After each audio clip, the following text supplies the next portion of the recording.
Number 10. The young czar. Being the leader of a nation is hard. I play a lot of city builders, trust me, I know. Being the leader of a nation whose people have been brutally oppressed by your family's dynasty for 300 years and in general living in very poor conditions, especially compared to the rest of the world, that's hard too. Even harder. Nicholas II inherited the throne from his father, which sounds great, but in reality was a lot of pressure to do so. As it turns out, Russia was in need of drastic change, and they would get it from the people and a bald man with very pointy facial hair. A communist revolution saw the Empire of Russia fall. 300 years of Romanov rule end overnight, as the Tsar was forced to abdicate his throne. So what's his crime? Well, not doing anything. Negligence. He did so much nothing that people had to do something. Number 9. Nero's steam. We've talked about Emperor Nero quite a lot on this channel, but that's because he's the down bad Roman emperor who puts opulence in Pax Romana. It's hard to pinpoint an exact crime or moment from him, as he's the guy you think about when you think of Roman emperors. However, his crimes against his wife Claudia Octavia are very notable. So when Nero was getting remarried, he had to get rid of Octavia. I mean, you can't have like 40 wives. That's you gotta get rid of her. But how? I mean, how do you get rid of a woman like that? He actually did the whole James Bond villain thing where the victim gets placed into a trap. It's very crude, but theatrical, because remember, theatrics are important. Remember that, folks. Hence, Octavia was banished to an island where shortly after she was locked into a vapor bath, where she suffocated. Naturally, to make himself look better, they made it look like she did it, not him. So yeah, what a great guy. What an absolute hero in that story. Definitely not a villain. Number 8. Afzal Khan. Everyone remembers King Henry VIII for doing what he did to his wives. Naughty, slap on the wrist, naughty, don't do that, for shame. However, I would like to offer Afzal Khan as the alternative monster here. He didn't unalive a handful of wives like Henry, no. He actually managed to rack up a count of 63. Yep, you heard me right, 63. First off, I don't know how you have that many wives and or remember names, let alone birthdays and anniversaries. I would not do very well in that situation. Well, what's the reason for all this blood spilling? It's pretty horrible, actually. Simply because he was being invaded, and the guy who was invading him and winning was slightly nicer to women and was going to most likely give them a better life. Jeez, talk about if I can't have it, no one can. God. Number 7. Midlife crisis. This one's kind of generalized because if I didn't, I'd have to mention almost every king ever. So here we go. Back in ye olde times, the access to better healthcare just wasn't there. Doctors aren't washing hands. Imagine, Buddy eats some greasy mutton and then says, "Alright, time for your enema." But those aren't the only greasy hands around certain orifices I'm talking about.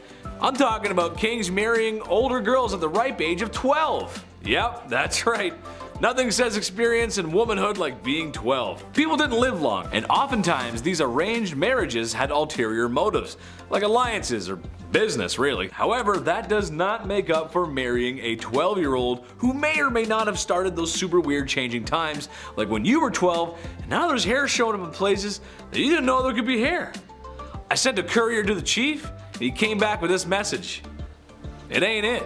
Number 6. Till death do us part. Love and marriage go together like a horse and carriage, but sometimes the crooning words of Frank Sinatra aren't enough to keep people in love. Sometimes marriages end up like the ones we see on sitcoms, but when there's no laugh track, it's not very funny, and sometimes divorce is the answer. Medieval Germans thought this too, and something they practiced was divorce by combat. Basically, the man goes into a hole with his arm tied behind his back, and the woman is free to move around with a sack of rocks. These proceedings are strange, as I'm sure no husband or wife married today would ever get so frustrated with one another that they would want to hit one another on the head with rocks. Oh, the blessings of being married. Number 5. Domestic disturbance. William the Conqueror was one down bad dude. The illegitimate ruler to the throne left a bad taste in some people's mouths, and was just as ruthless in silencing those rebellions that were always uprising against him as he was with the famous battles he was a part of, like the Battle of Hastings. But what I think he should be remembered by is the way he asked Matilda to marry him, or rather the extreme measures he took when she refused his advances because he was an illegitimate legitimate leader. William dragged Matilda by the hair out into the middle of the street and beat her until she agreed to marry him. I don't have to tell you how messed up that is, and I sure hope I don't. Number 4. Nero Sauna. The Romans were kind of a big deal, especially if you're into history. Large city, culture, and some other structures are still around today. That's kinda cool. But while the city of Rome may have been the best city on earth at the time, Romans themselves could use a little work. Meet Emperor Nero, the vicious leader of Rome who became emperor through ill-gotten gains. However, in what may have been one of the first acts of flexing the male patriarchy, the divorce, or forced separation of his wife Claudia Octavia, comes to mind. It was a rocky marriage from the start. There was a general dislike from the very beginning, but when Nero remarried, as emperors did, he had Octavia banished to an island, where shortly after she would be suffocated in a hot vapor bath. Her demise was sad for most Romans. Oh yeah, and they tried to make it look like she did herself in. That's messed up, man. Number 3. Pedestal. I think in a healthy relationship, you ought to put your partner on a pedestal sometimes. Maybe your partner is drop dead gorgeous. A promising athlete. Really enjoys collecting stamps. You go, little rock star, collect those presidential stamps. However, Emperor Caligula of Rome had some other ideas. He would literally put his wife, who he claimed to love, up on a pedestal stark naked, and let his friends in the military gawk and glare at her. He would also say to her that he could end her life whenever he wanted, and put a knife against her for no reason. Weird flex, but okay. This guy was awful to everyone, as he tormented and unalived so many people. Well, you sure wouldn't want to see his face everywhere, as he liked to do just that. Built statues of himself everywhere because after losing your family to his tyranny and looking at his wife, you need to know who's responsible for all this. That's messed up. Number 2. Duzong Duzong Duzong. That wouldn't really be a great fraternity name, would it? Well, the Emperor of Duzong of China would think differently, as when he was in charge, that's pretty much what the royal court looked like. Enough drinking to keep AA in meetings for 100 years, and enough ladies of the evening to... Well, I don't have a joke for this one, but there were a lot of them, trust me. Having massive parties like that and enjoying the company of other women is not how you respect your wife. To make matters worse, it seemed that too much partying may have been a bad thing, who would have thought? As what he made up for in a fun weekend he lacked in governing, as the Mongols were at his front door, or gate rather. Eventually his empire would burn to the ground.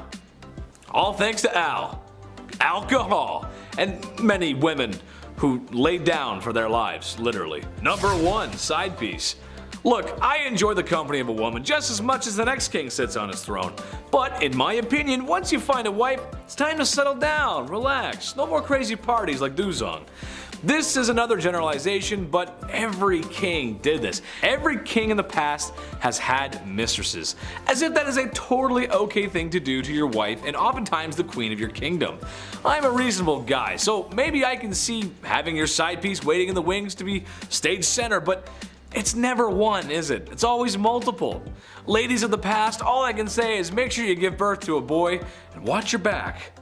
They're coming for you. Starting off this list at our number 10 spot, we have Ivan IV, more commonly known as Ivan the Terrible. He was the son of Vasily III, who is the Rurikid ruler of the Grand Duchy of Moscow. After his father's death, however, at just 3 years old, Ivan was named the Grand Prince, and by the time he was 16, he was declared as the Tsar or Emperor of Russia, officially establishing the Tsardom of Russia. Ivan and his reign are certainly known for the transformation of Russia from a medieval state to an empire, but not without a huge cost to the people of Russia, as well as a hit to the long-term economy. Ivan has been described as being intelligent and devout, but also prone to paranoia, rage, and episodic outbreaks of mental instability that only increased the older he got. One of the main points of extreme violence and viciousness was the massacre of Novgorod, which saw the deaths of an estimated 2,000 to 15,000 people, as well as a shocking amount of acts of extreme, violent cruelty. In the later years, like I mentioned, his violent tendencies only got worse, which led to him doing things like striking his heir in the heat of an argument so badly that it left him with brain damage. In the end, Ivan the Terrible met his demise from a heart attack in 1584. Yeah, they say that impaling hundreds of people every day isn't great for the heart health. Someone should should have let him know about vitamins and minerals, or maybe some good cardio-heavy exercise. I don't know. In our number 9 spot today, we have Leopold II. As the second king of the Belgians, Leopold has been said to be responsible for the deaths of somewhere between 2 to 15 million people. Yeah, million. It wasn't in Belgium that he committed his atrocious acts, however. It all started when he claimed himself to be the founder and sole owner of the Congo Free State, which was a private project he undertook on his own. Leopold loved colonialism. He wanted to colonize everything he possibly could, and this is why he started the International African Society, which he used to travel to Africa, claim land that obviously wasn't his, and we're not talking about a small piece, we're talking about land that is several times the size of Belgium, and many countries just let him do this and allowed him to freely rule this land. This is definitely already bad enough, but of course things only got worse. Leopold had his own private militia that he used to force the indigenous population into hard labor. While Leopold was doing this, of course, for economic reasons, he also was just doing this because he was a messed up guy. He was terrible. He made those who lived here harvest and process rubber, and the punishments for those who didn't harvest enough for him were extremely severe. Not to mention, it is also said that sometimes he would just inflict harm because he could. Eventually, a stop needed to be put to his wrongdoings, but of course he was going to do everything he could to hide some of the horrors he did. The entire archive of the Congo Free State was burned, and he told his aide that even though the Congo had been taken from him, quote, "they have no right to know what I did there." The Congo was taken from him, but remained under the rule of Belgium in 1908 until the Congo was given independence in 1960. As for Leopold, well, he remained the ruler of Belgium until his death in 1909, but the secret was out now, and no one liked him. In fact, his funeral procession was booed by the crowd because everyone was angry at him for the things that he had done. In our number 8 spot today, we have Qin Shi Huang. While this leader is often credited with creating the first unified Chinese empire, the Qin dynasty, these accomplishments didn't come cheap. When he came to power in 221 BCE, he strictly followed 7 principles, which not only pushed for severe punishment, but also acted in contraries and issued unattainable orders. He also is said to have been extremely paranoid about the power of the educated, which led to him burning books so that no one could ever learn what was in them, and he also killed 460 Confucian scholars in just 1 year, which some claim was because they were unable to make him immortal. Huang wanted not only to establish a transport system, but also build a wall to keep out enemies, and this meant that he had to relocate at least 120,000 families. He declared that all would be equal under one law, and then taxed everyone heavily, and because of these heavy taxes as well as the insane labor that was expected to create the wall and the transport system, thousands of people were overworked, starved, and perished. He also had laborers create a massive tomb for him, complete with 8,000 life-size terracotta warriors and horses, which you may be familiar with because now it is rumored to be an extremely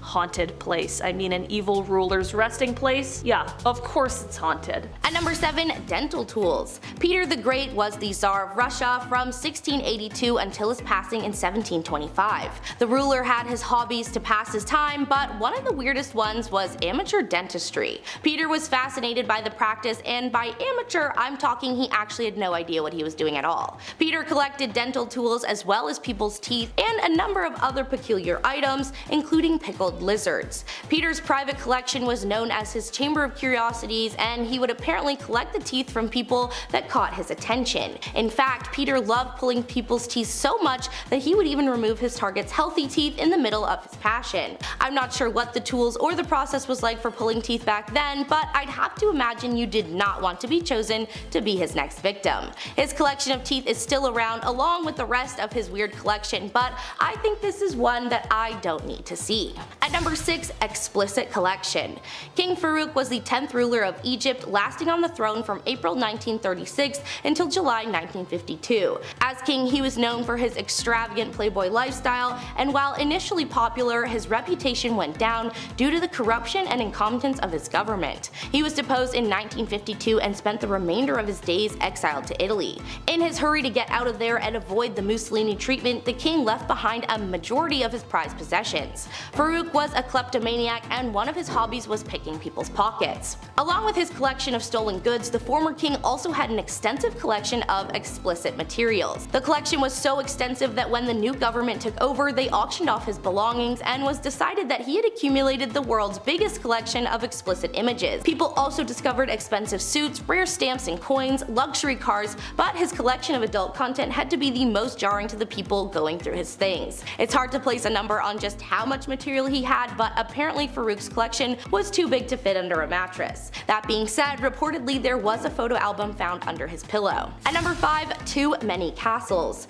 King Ludwig II of Bavaria, also known as the Swan King or the Fairy Tale King, was the monarch from 1864 until his passing in 1886. Ludwig was a fan of the opera, arts, and spending money in an irresponsibly extravagant way. When Ludwig took the throne, he was only 18 and he increasingly withdrew from day-to-day affairs of state in favor of extravagant artistic and architectural projects. Today, the former king is known for his fairy tale castles, Neuschwanstein Castle, Linderhof Place, and Herrenchiemsee. Ludwig certainly had a talent with his impressive castles being the inspiration behind Walt Disney's Cinderella Castle, but he got a little carried away building one too many castles. He was also a devoted patron of the composer Richard Wagner. Ludwig spent all his own private royal revenues on these projects, borrowed extensively, and defied all attempts by his ministers to restrain him. Ludwig's castles left him in increasing debt, and in 1886 a group of conspirators filed a medical report drafted by doctors who hadn't actually examined him that declared him permanently unfit to rule. The next morning he and his personal physician were found floating in a lake under mysterious circumstances that many believed to be homicide. At number 4, funeral for a doll. Tsar Peter III of Russia was the emperor from January 5th, 1762 until January 9th of the same year, being thrown over by his wife Catherine the Great. Catherine earned her nickname simply due to her being just that, great, but her husband on the other hand, according to every account, was creepy, malevolent, and possibly bordering on insane. In her memoirs, Catherine describes him herself as an inept, crude man-child and a drunkard unfit to rule an empire who wished nothing but to play with toys or dress up as a general, place his servants in military outfits, and play war games with them. Peter was also known for loving, collecting, and playing with toy soldiers in his room. One day, Catherine found a rat hanging on his wall. According to The Empire of Russia, Its Rise and Present Power by John Stevens, Catherine wrote, quote, "One day when I went into the apartments of His Imperial Highness, I beheld a great rat which he had hanged with all the paraphernalia of an execution. I asked what all this meant. He told me that this rat had committed a great crime, which according to the laws of war deserved capital punishment. Basically, the rat had chewed the head off one of his beloved dolls, he wanted a full funeral, and Catherine wanted nothing to do with him." At number 3, enemas. King Louis XIV of France ruled from May 1643 until September 1715. The former French ruler was apparently quite a big fan of using enemas on a regular basis. If you don't know, an enema involves inserting fluid into the lower bowel through the rectum, aiming to empty the bowels, often for a medical examination or administering medication. To be fair, back then it was a common thing to do among royals and nobles of Europe, as it was thought to be very good for your health. Even so, Louis was the enema king.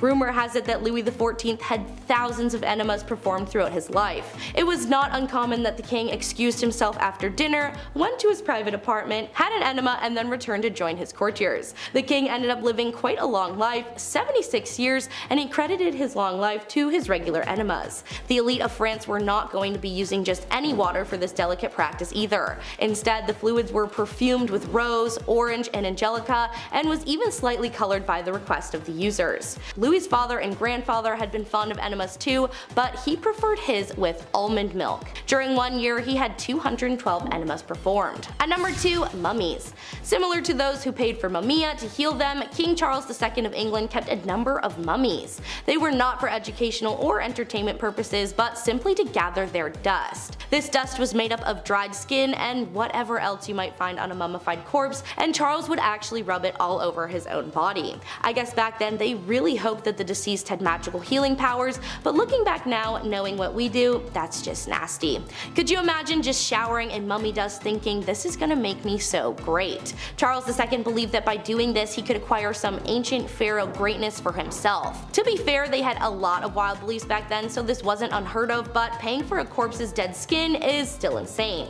King Charles wasn't done there either. He also paid grave diggers to bring him cadavers so he could use their skulls to make an alcoholic concoction called the King's Drops, which he prepared in his personal laboratory. These drops were made from crushed up human skulls and skull moss from Ireland, and the king purchased the concoction for 6,000 euros. And at number 1, tall men. King Frederick Wilhelm I of Prussia ruled from February 1713 until May 1740 and was the founder of the Potsdam Giants. This name was given to the Prussian Infantry Regiment No. 6. This group of soldiers was made up of men above 6 feet tall and was eventually dissolved in 1806 after being defeated by Napoleon. Frederick recruited these tall men willingly and unwillingly from various nations. The king himself only stood 5 foot 3 inches tall, and the taller soldiers were believed to be a pretty obvious case of overcompensation. Eventually, Frederick became a little too obsessed with collecting gigantic men that he eventually resorted to buying, taking, or breeding them into the regiment to booster his ranks. Frederick Wilhelm was apparently not nice to his troops, treating them more like possessions to show off rather than humans. The king would show off his troops like toys to foreign dignitaries, and even painted portraits of them as they marched at his command. The king once said, "The most beautiful girl or woman in the world would be a matter of indifference to me, but tall soldiers, they are my weakness." By the time he passed, the number of tall soldiers had climbed to 2,500, and Potsdam was littered with unusually tall men by the 18th century. Number 10. No one's ever really gone. You may have heard that said when losing a family member, a pet, or in the worst Star Wars movies ever made. Sorry, not sorry Disney, those are terrible. But perhaps there is someone who is never really gone. Genghis Khan. Yes, that's right. The ruthless Mongol warrior who conquered so much in his time that we're still talking about it today. So why is this big bad warrior still with us today? Well, that's because of DNA. Yeah, in his time there was lots of activities going on, besides the usual pillaging the village and unaliving those who oppose you. There were a lot of happy endings, let's say, and by that I mean forced non-YouTube friendly conduct bedroom happy endings. So much so that when a study was conducted back in 2003, 8% of men in Asia were thought to be descendants of the mighty man himself. 0.5% worldwide. That doesn't sound like a lot, but we're talking about millions of people here. Next time you go out, you may be brushing shoulders with the warrior's kin. Prepare for battle! Number 9. Henry again? Boy, it's really hard not to talk about this guy. But dude was kinda down bad for it. He's just most well known for his mistreatment of his wives, and by mistreatment, I don't mean getting into a fight over whether or not the toilet seat should be up or down and then having a very toxic argument in front of family members. No, because when Henry was upset with marriage, he wanted divorce, which honestly was kind of taboo for the time. Oh yeah, and he also beheaded 2 of his wives because that's how it goes. I know every couple has their issues to work out, but for most dads out there, having sun-drenched beer-fueled weekends, they never go beheading after that. Although, Dad's been staring at the lawnmower for a while and there's a lot of blades on that. Dad? While it is true King Henry VIII did behead 2 wives, he didn't do it to all of them. And at some points we're honestly quite pleased with his holy sanctity of marriage. Anyone who's ever been married can tell you how peaceful and sacred that bond really is. Number 8. The People's Princess. Okay, I know Prince Charles isn't exactly a king, but he is royalty, and the man kinda did Diana dirty. That's a quick and half put together allusion to a Michael Jackson song for the English majors and the audience. Being royalty isn't easy. Being royalty in a modern age when paparazzi overwhelm you with lights and cameras just for a juicy piece of gossip like, when was your last bowel movement? Is it slow? Extra extra, read all about it, the princess is constipated. That's just not fun. So after Prince Charles and Princess Diana had been married for a few years, you can understand how excited the media was to find out about their marital disputes. There was 3 of us in this marriage, so it was a bit crowded. was a quote by Princess Diana that gave the media a field day. Sadly, Prince Charles was having an affair, and it wouldn't be too much longer that Diana would perish in a car accident that may or may not be organized by the royal family themselves. Number 7. Caligula's wife. I think in a healthy relationship, you ought to put your partner on a pedestal. Maybe your partner is drop dead gorgeous, a promising athlete, or really enjoys building Legos. Nice TIE fighter, babe, way to go. Yeah. Emperor Caligula of Rome liked to put his wife on a pedestal, literally. And while on this pedestal, she was wearing nothing but her birthday suit. Oh boy. While all of his friends, politicians, generals got to gawk and stare at her, and in some weird goth power flex, he would oftentimes hold a knife to her and tell her that he could just end her life whenever he wanted because he can do that. Not to mention the guy had a complete narcissist complex, building statues of himself everywhere just so she can like, oh great, there he is again, it's him again. Number 6, Genghis Khan.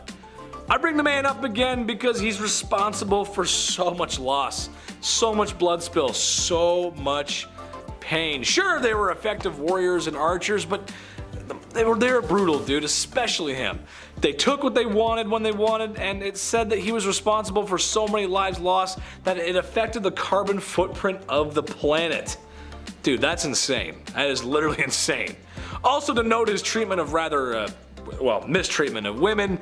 YouTube won't let me say much, but I can tell you that these ladies were not inviting him into their bedrooms. It wasn't good. As it stands today, because of his bedroom misconduct, his DNA still lives on. 5% of men worldwide share his DNA. Number 5, Pedro of Castile. Pedro of Castile was doing as the European monarchs do. Sometimes you gotta marry for alliances. Sure, it makes sense. Your kingdom is much less likely to get steamrolled by a larger kingdom if you have an alliance with fellow kingdoms, or the bigger kingdom itself, actually. Pedro of Castile married the young Blanche of Bourbon of France, and so Spain could just be a wee bit more snug, in case the English come over. You gotta be careful. But Pedro just wasn't having it. What he was having instead was a mistress named Maria. So instead of enduring a loveless marriage, he had poor Blanche locked away in a tower, just like Sleeping Beauty. Except a handsome prince was not coming to rescue this damsel in distress, but a man with a black hood and a sharpened axe. You know what I'm talking about. As Pedro had her unalived. I was gonna make a joke about Rapunzel and let down some hair so she could make an escape, but I mean that's just awful, really. Imagine being locked up in a tower for so long. Sure, I love the indoors, but you gotta let me out at some point, Chief. Do you think I get food delivery apps to work up in a tower? Because otherwise you have to let me out, dude. Comic-Con's coming. Anime Convention North's coming, buddy. I gotta go. Gotta get my Naruto on, bro. Come on, man. Number 4, hands-on funeral. This one's just gross. When you're in a relationship, it can provide you with some great things. Someone to go through life with. Companionship, love, and if you're lucky, someone who's a good cook or a baker. Oh, love me some baked goods. However, also in a relationship, sometimes you do more than that. Sometimes you get a little close under the sheets, if you know what I'm saying. Take King Philip V, for an example, who loved loving his wife so much that he just couldn't help himself, you know? Like for instance, when his wife tragically passed away, he wanted one last ride. But he penciled in one more trip to Toe Curl City before she was laid to rest. God, that doesn't seem right, you know? That just let her go peacefully, you know? Let her just. Number 3, Lenin. Okay, while not a king in the most stereotypical sense, he did dethrone a king and made himself an autocratic dictator, which is basically a king just modern. Trust me, it is. Yep, trust me. In a nutshell, Lenin had been anti-royal for most of his life, but after some help from some sneaky Germans and other Soviets loyal to his cause, the Tsar had no choice but to abdicate, like I said at the top of the list. He abolished the Tsar's secret police and then put in his own. And had people oppressed, which was one of the main reasons why the whole revolution started in the first place. See what I'm getting at? He was supposed to get rid of the evil monarch, and he became the evil monarch. Well, see, then a civil war broke out, and then he was worried that the exiled Tsar might escape and try to retake the throne, and, well, he had some goons take care of him, and, well, the family too. You can never be too sure. You gotta take care of everything. You gotta get rid of everybody. You just can't be too sure. Number 2, Pope John XII. For those who aren't very religious like myself, the Pope is the big one. He's next to God, and for a minute there, he was the most powerful man on earth. Seriously, I mean, this guy could crown kings. He's the king of the Vatican and the king of kings in the Holy Scripture. It's kind of serious. And today he's got a really cool car for parades. The Popemobile is pretty sick, not gonna lie. However, Pope John XII was anything but a sweet old man who delivers the holy messages from God. This Pope was doing a lot of anti-Pope behavior, if you will. Now I for one wouldn't care if the man had a girlfriend or a glass of wine. Heck, some rules need to be changed, but this Pope was most known for his lavish, how you say, adult-themed parties, and was known for getting hangovers. It got so bad at one point, it started a war. Number 1. Not so slick shady. Marshall Mathers, Eminem, the king of rap, and named king of hip hop by Rolling Stones magazine. Hence he's a king, I gotcha. Despite what you think of the man's lyrics, especially vulgarity, he's an excellent wordsmith and could write rhymes that would leave you tongue twisted. However, I don't think it would come to anyone's surprise that the man's got a few charges under his belt, especially the way he talks about Kim. There's a couple bad things said about her, I don't know. Back in 2001, arguably the peak of his career, Eminem assaulted somebody in a nightclub after getting fresh with his wife. He got 2 years probation.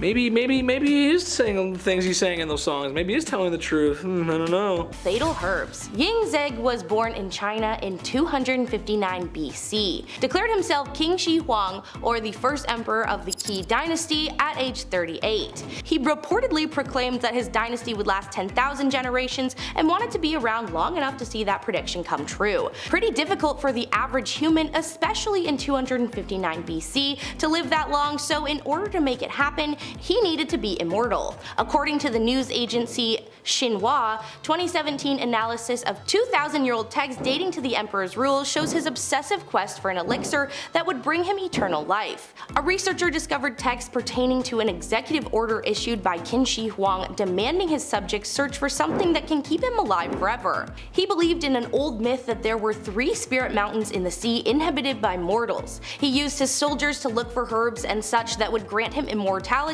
and then drink them as elixirs. Unfortunately, Shi Huang did not find the correct elixir and passed away 11 years later at 49. Turns out a lot of these elixirs were often made by alchemists and had traces of mercury in them, which is suspected to have caused his demise. At number 9, body parts. In the 17th century, dead body parts called mummi were often sold to apothecaries and physicians. Why would they need body parts, you ask? Well, in those days, many believed that these parts contained some form of life force left over from the person, thus containing healing powers for medicine. When it came to royalty back then, living a long life was the goal, so in order to have the best chance at healing, royalty was often prescribed mumia made of a healthy person or a young person. The medicine could be ingested by swallowing or rubbing it on an injury. So basically, royalty was paying for crushed up people so they could eat them or rub them into their skin. They had so much faith in mumia that it was believed to be able to treat serious ailments like coughs and epilepsy. Some of the royals who believed in the method were King Charles II and King William II of England, Francois I of France,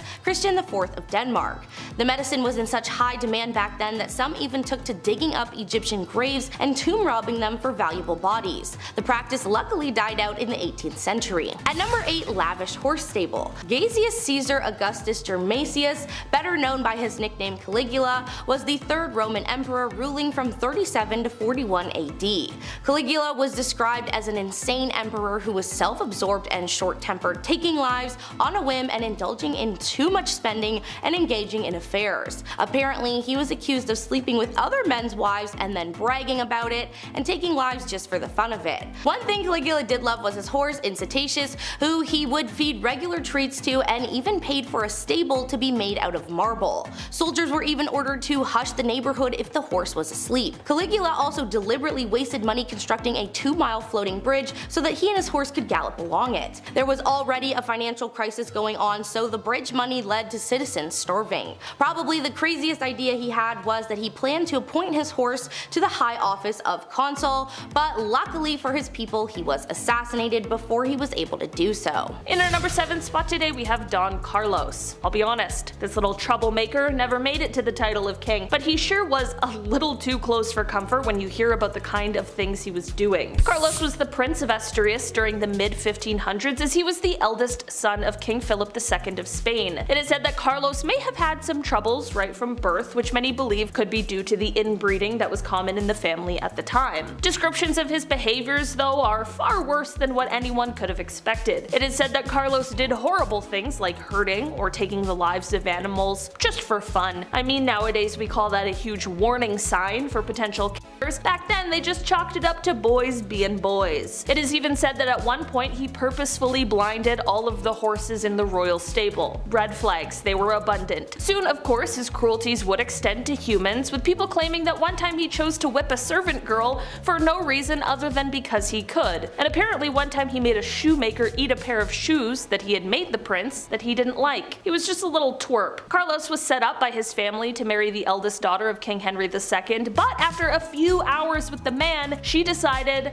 there's no way in hell. Like, he was so bad, she would rather marry his dad, which she did in 1560. In the end, Carlos was found to be plotting to take out his own father, which landed him in prison in solitary confinement, where he passed away 6 months later. In our number 6 spot today, we have King Charles VI. King Charles VI started off his reign by being very well loved and respected, but as time went on over his 4 decades of ruling, he ended up being known as Charles the Mad. His erratic behavior had him hacking up knights, imagining that he was St. George, and he would also have bouts of amnesia where he would be able to recognize some people but not his wife and children. This is all very strange and of course quite sad, as he was obviously exhibiting signs of extreme mental illness, but one of the strangest symptoms was him believing that he was made of glass. He was terribly frightened of falling or being jostled too hard, and he would actually insert iron rods into his clothing to try and keep himself from shattering. But then he would also apparently run wild at top speeds throughout the halls of the castle or the streets, which would obviously mean that he was totally abandoning his fear of fragility. It apparently got so bad that he had to be held inside with the entrances bricked up. Sadly, he continued on this path until he passed away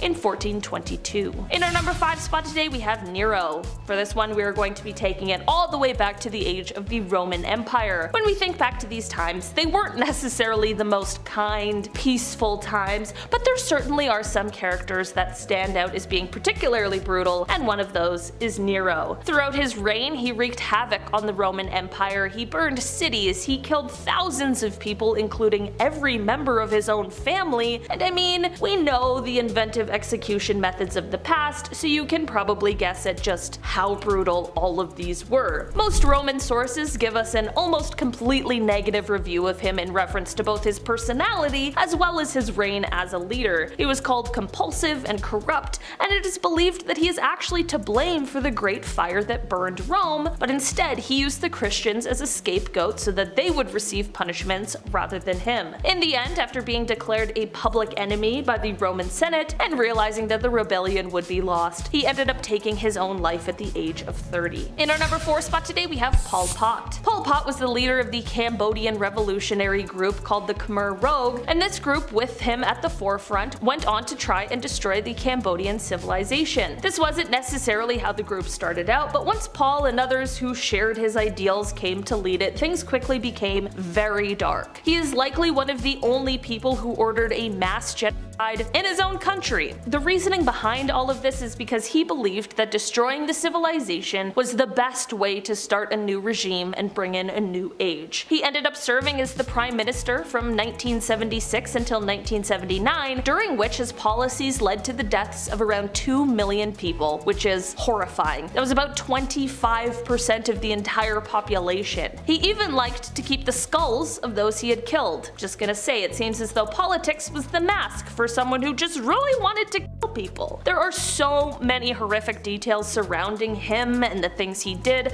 much of which I can't even repeat here on YouTube, and that is exactly how he landed a spot here on today's list. He truly did some horrendous things, and in the end went on to live the rest of his life and died of natural causes before he could even answer for any of his crimes, which is just the most frustrating end to a horrible tale. In our number 3 spot today, we have Maximilien Robespierre. Okay, I'll be honest.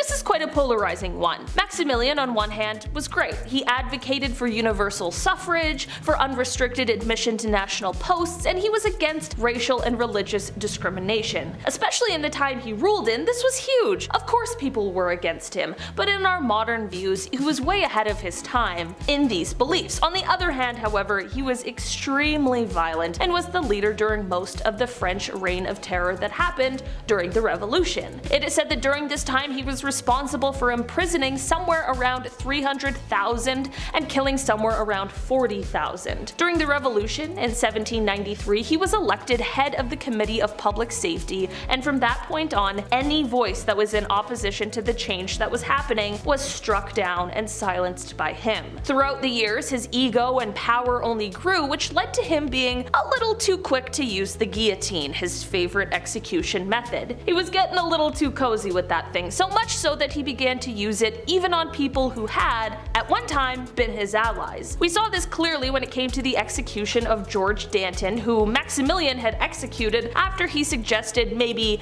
chilling out on the whole reign of terror thing. In the end, people caught on to this tendency for violence and horrible punishments, which definitely lost some of his public support, and this was only exacerbated when it was realized that he now had beliefs that directly contradicted those he had earlier, like when he tried to create a national religion called the Cult of the Supreme Being. By the time 1794 came around, he was overthrown, and later that year he found himself being executed by, you guessed it, the guillotine. Not good. No thanks. In our number 2 spot today we have Vlad Tepes. Often referred to as Vlad the Impaler, he was the ruler of Wallachia 3 times between 1448 until his death in 1476. He is often regarded as one of the most important rulers in Wallachian history, and to many he is a hero, and this is not to disregard that. But you don't get a nickname like the Impaler by being a passive, peaceful guy. Vlad was known for his brutality and his love of impaling people, but it is also said that everyone's favorite vampire, Dracula, was modeled after him. This is because it is rumored that Vlad liked to dip his bread in the blood of his enemies before eating it. I prefer a little olive oil and balsamic vinegar with mine, but hey, to each his own, I guess. Vlad is known for his intimidation tactics, which included having bodies of those he had killed lined up outside of the city so that any enemies approaching would know what fate they had coming. Like I mentioned before, many regard Vlad as a hero.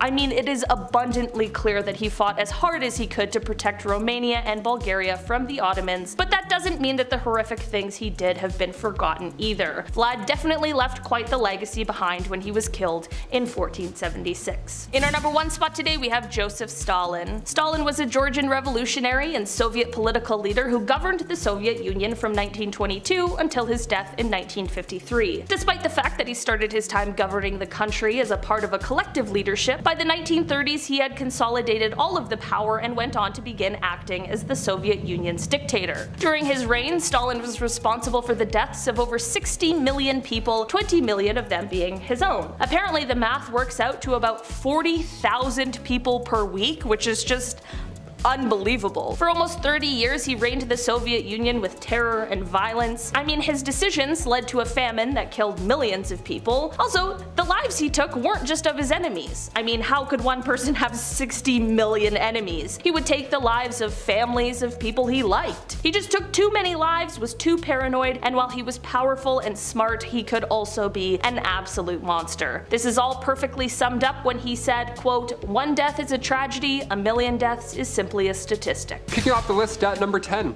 a fool. While ancient kings have all the riches one man can possibly have, it's still somehow never enough. Kings also have their own walking, talking party. Yeah, how fun is that? The earliest accounts of the fool go back to the 11th century. These fools were hired to liven up the party. Most of you may have an image of a jester in your head, just jumping around on tables, telling jokes, juggling with big pointy shoes, wearing pajamas. Yeah, that's pretty accurate. It was pretty fun. One of the best jobs to have was the title of a minstrel, or a fool. It was an honor to have, really, and the fool's payment was no joke. Roland Le Picheur was rewarded with 30 acres of land from King Henry II, as long as he showed up to court every year on Christmas Day to fart. Literally, he would show up and fart around. But these fools also held responsibility in their silly little lips. Fools needed to find the balance of humor and wit. It was harder back then than anything. Many of these jesters were given the role of advisor to the king and queen. The phrase "don't shoot the messenger," this is where it comes from. The jester would have to tell them horrible news, but in a fun, positive way. For example, back in 1340, King Philip IV, his fleet was destroyed in naval battle, the British completely wiped them out, and it was an otherwise devastating loss, but the jester, the fool, brought this news in a light way. He said to the king, "They don't even have the guts to jump into the water like our brave French do." And then he farted and disappeared. Number 9. Access to clean water. Today in a modern world, there are things that we just can't live without. A vape pen, Starbucks, and that weird looking back massager that everyone says they bought for their backs, but it's actually for their undercarriage. Speaking of undercarriages, you don't want to drink from the water from underneath one. Dirty, muddy street water is bad for your health. The ancient kings of old knew this. It was common knowledge that drinking dirty water could lead to you spending more time squatting over a hole than spending time with your family, and nobody wants that. Life for citizens who were not royals could have it pretty rough. Ancient kings had the luxury of having clean water, or somewhat, it's still kinda not so clean, or at least more clean than the commoners. Through methods of fresh spring water, boiling, and even some early filtration methods, they had access to better water that wouldn't make their guts hurt. With that being said, a lot of times, given the sussy nature of water, a lot of kings just drank alcohol, which honestly might have saved them since the alcohol could possibly kill harmful bacteria. The one time in life that boozing might save your life. Anyone got a beer? Number 8. Ladies first. These ancient kings, they could literally do whatever they wanted. And it's important to note how they would act if they didn't get what they wanted, right? Like George IV of England, he's referred to as England's worst king by historians. Great title, even worse than King Joffrey, what do you know? It's one thing to spiral into debt, that's classic king behavior. MC Hammer went broke, we get it, it happens. But George IV, he was all about the ladies, a little bit too much. All he wanted in life was just to hook up with women, that was it, his only desire in life. And if they weren't interested, George was known to throw fits. He would cry and stomp his feet, literally. You know how those brave and bold kings do? George would offer these ladies money, although they weren't for sale, so that wasn't a great plan and didn't work a lot of the time. And George would go so far to threaten his own well-being if they refused. How terrible is that guy, right? Just imagine that conversation, how insane. What takes this to the absolute next level though is that George would keep a lock of his partner's hair after they had spent the night together. Now I know you're freaking out, maybe you're like, huh? Maybe you just choked on your rye bread sandwich a bit, that's more than fair. At the time, this wasn't abnormal behavior. I mean, you know, lovers would exchange their hair instead of phone numbers, I get it, it's back in the old days. But George, he had a lot of hair. He had like a lot of hair. He had like 7,000 envelopes filled with hair. I'm over here exchanging phone numbers at the club. Like, what am I doing wrong? Am I doink? Call me. Peace. Number 7. Murad IV. Something about kings being great also goes hand in hand with them being terrible at the same time. 17th Sultan of the Ottoman throne, Murad IV came to power in September 1623 at the age of 11. But since he was so young, the Ottomans were ruled by his mother, Kosum Sultan, and other relatives, who did a pretty horrendous job.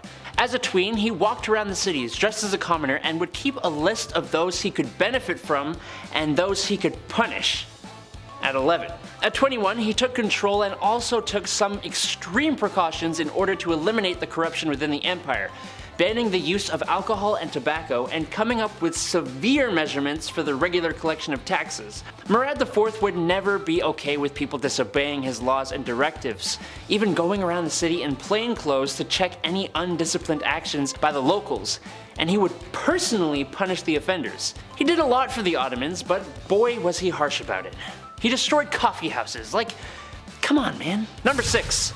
Phalaris. Phalaris of Extravagances was a tyrannical Sicilian ruler from around 571 to 554 BC. And this dude was so bad his own people overthrew him after his 16 years of rule. Phalaris became ruler by some unconventional ways when it came to other kings on this list. Some think he started as a farmer who held office, and other more fun stories say he was appointed to build a temple, and instead of doing that, he took the money and built a fortress, allowing him to take power. He expanded the territory of Extravagances from the south coast of Sicily all the way up to the north coast, but he was known much better for how gosh darn cruel he was.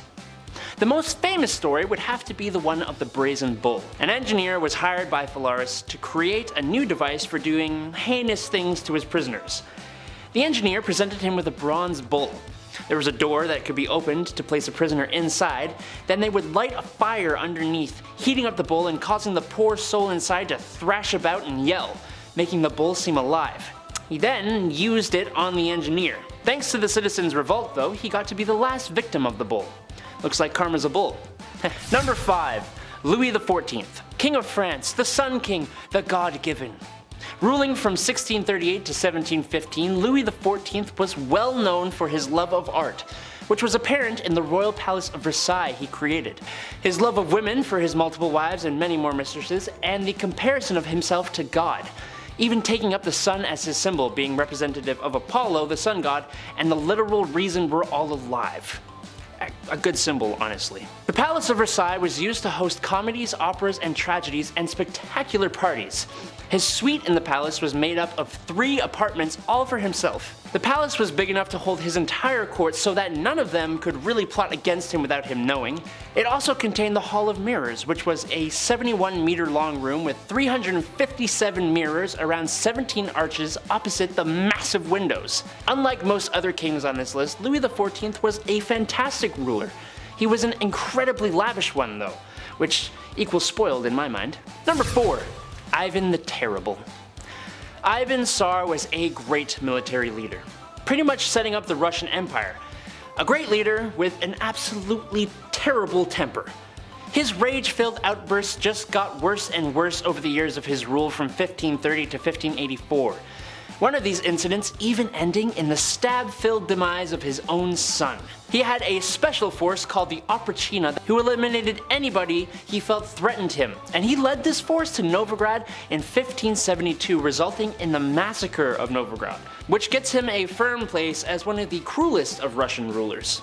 There is the even more popular story of him making that peculiar looking castle in Moscow, and then dispatching the man who designed it so no one else could have one. He is one of the most cruel, paranoid, bad-tempered, and greedy rulers in not just Russian history, but history in general. Literally terrible. Number 3. Nero. Another Roman emperor who was effectively insane. Seems to be like a trend. Best known for his spicy parties, political de-lifings, persecution of Christians, and love for music that led to the rumor that Nero played the fiddle while Rome burned during the Great Fire of 64 AD. Nero first became emperor at 17, and the first little bit of his rule saw him be responsible for the demise of multiple people, including his mother and his newest wife Poppaea, in a casual outburst of rage. He was quite the artist, singing and performing and encouraging others to take lessons, and he held sport events all the time, even taking part himself. Remember that fire I talked about? Well, some people believe he may have started it himself in order to make a bigger palace. But if he did or didn't, he blamed the Christians and punished them much more than necessary, like dressing them in animal skins and having them torn apart by dogs, or being burned to the afterlife in pyres that would light his own garden parties. Oh, and he bankrupted the Roman treasury building the aforementioned palace where he held his ridiculous parties we talked about before with a 100-foot golden statue of himself. Nice. Number 2. Bad King John. Kings be bad sometimes. But when it came to lechery, treachery, and shocking acts of cruelty, the king who sealed the Magna Carta takes the cake. According to the historians at least. While known for the Magna Carta, he is also well known as the king involved in the stories of Robin Hood. But these being fairy tales, was he really that bad? No, he was much, much, much worse. During the time that he ruled, most nobles who were captured in war were kept in not so bad confinement. John said no though. Like when he captured his own nephew, who miraculously disappeared, and about 22 knights who were sent to a castle to starve to the afterlife, to stop their families from continuing to fight. He did the same thing to the wife and son of his former friend. If that weren't bad enough, when his brother, who was king at the time, was taken prisoner, he tried to seize the throne, and he is famous for forcing himself on the wives and daughters of his own barons.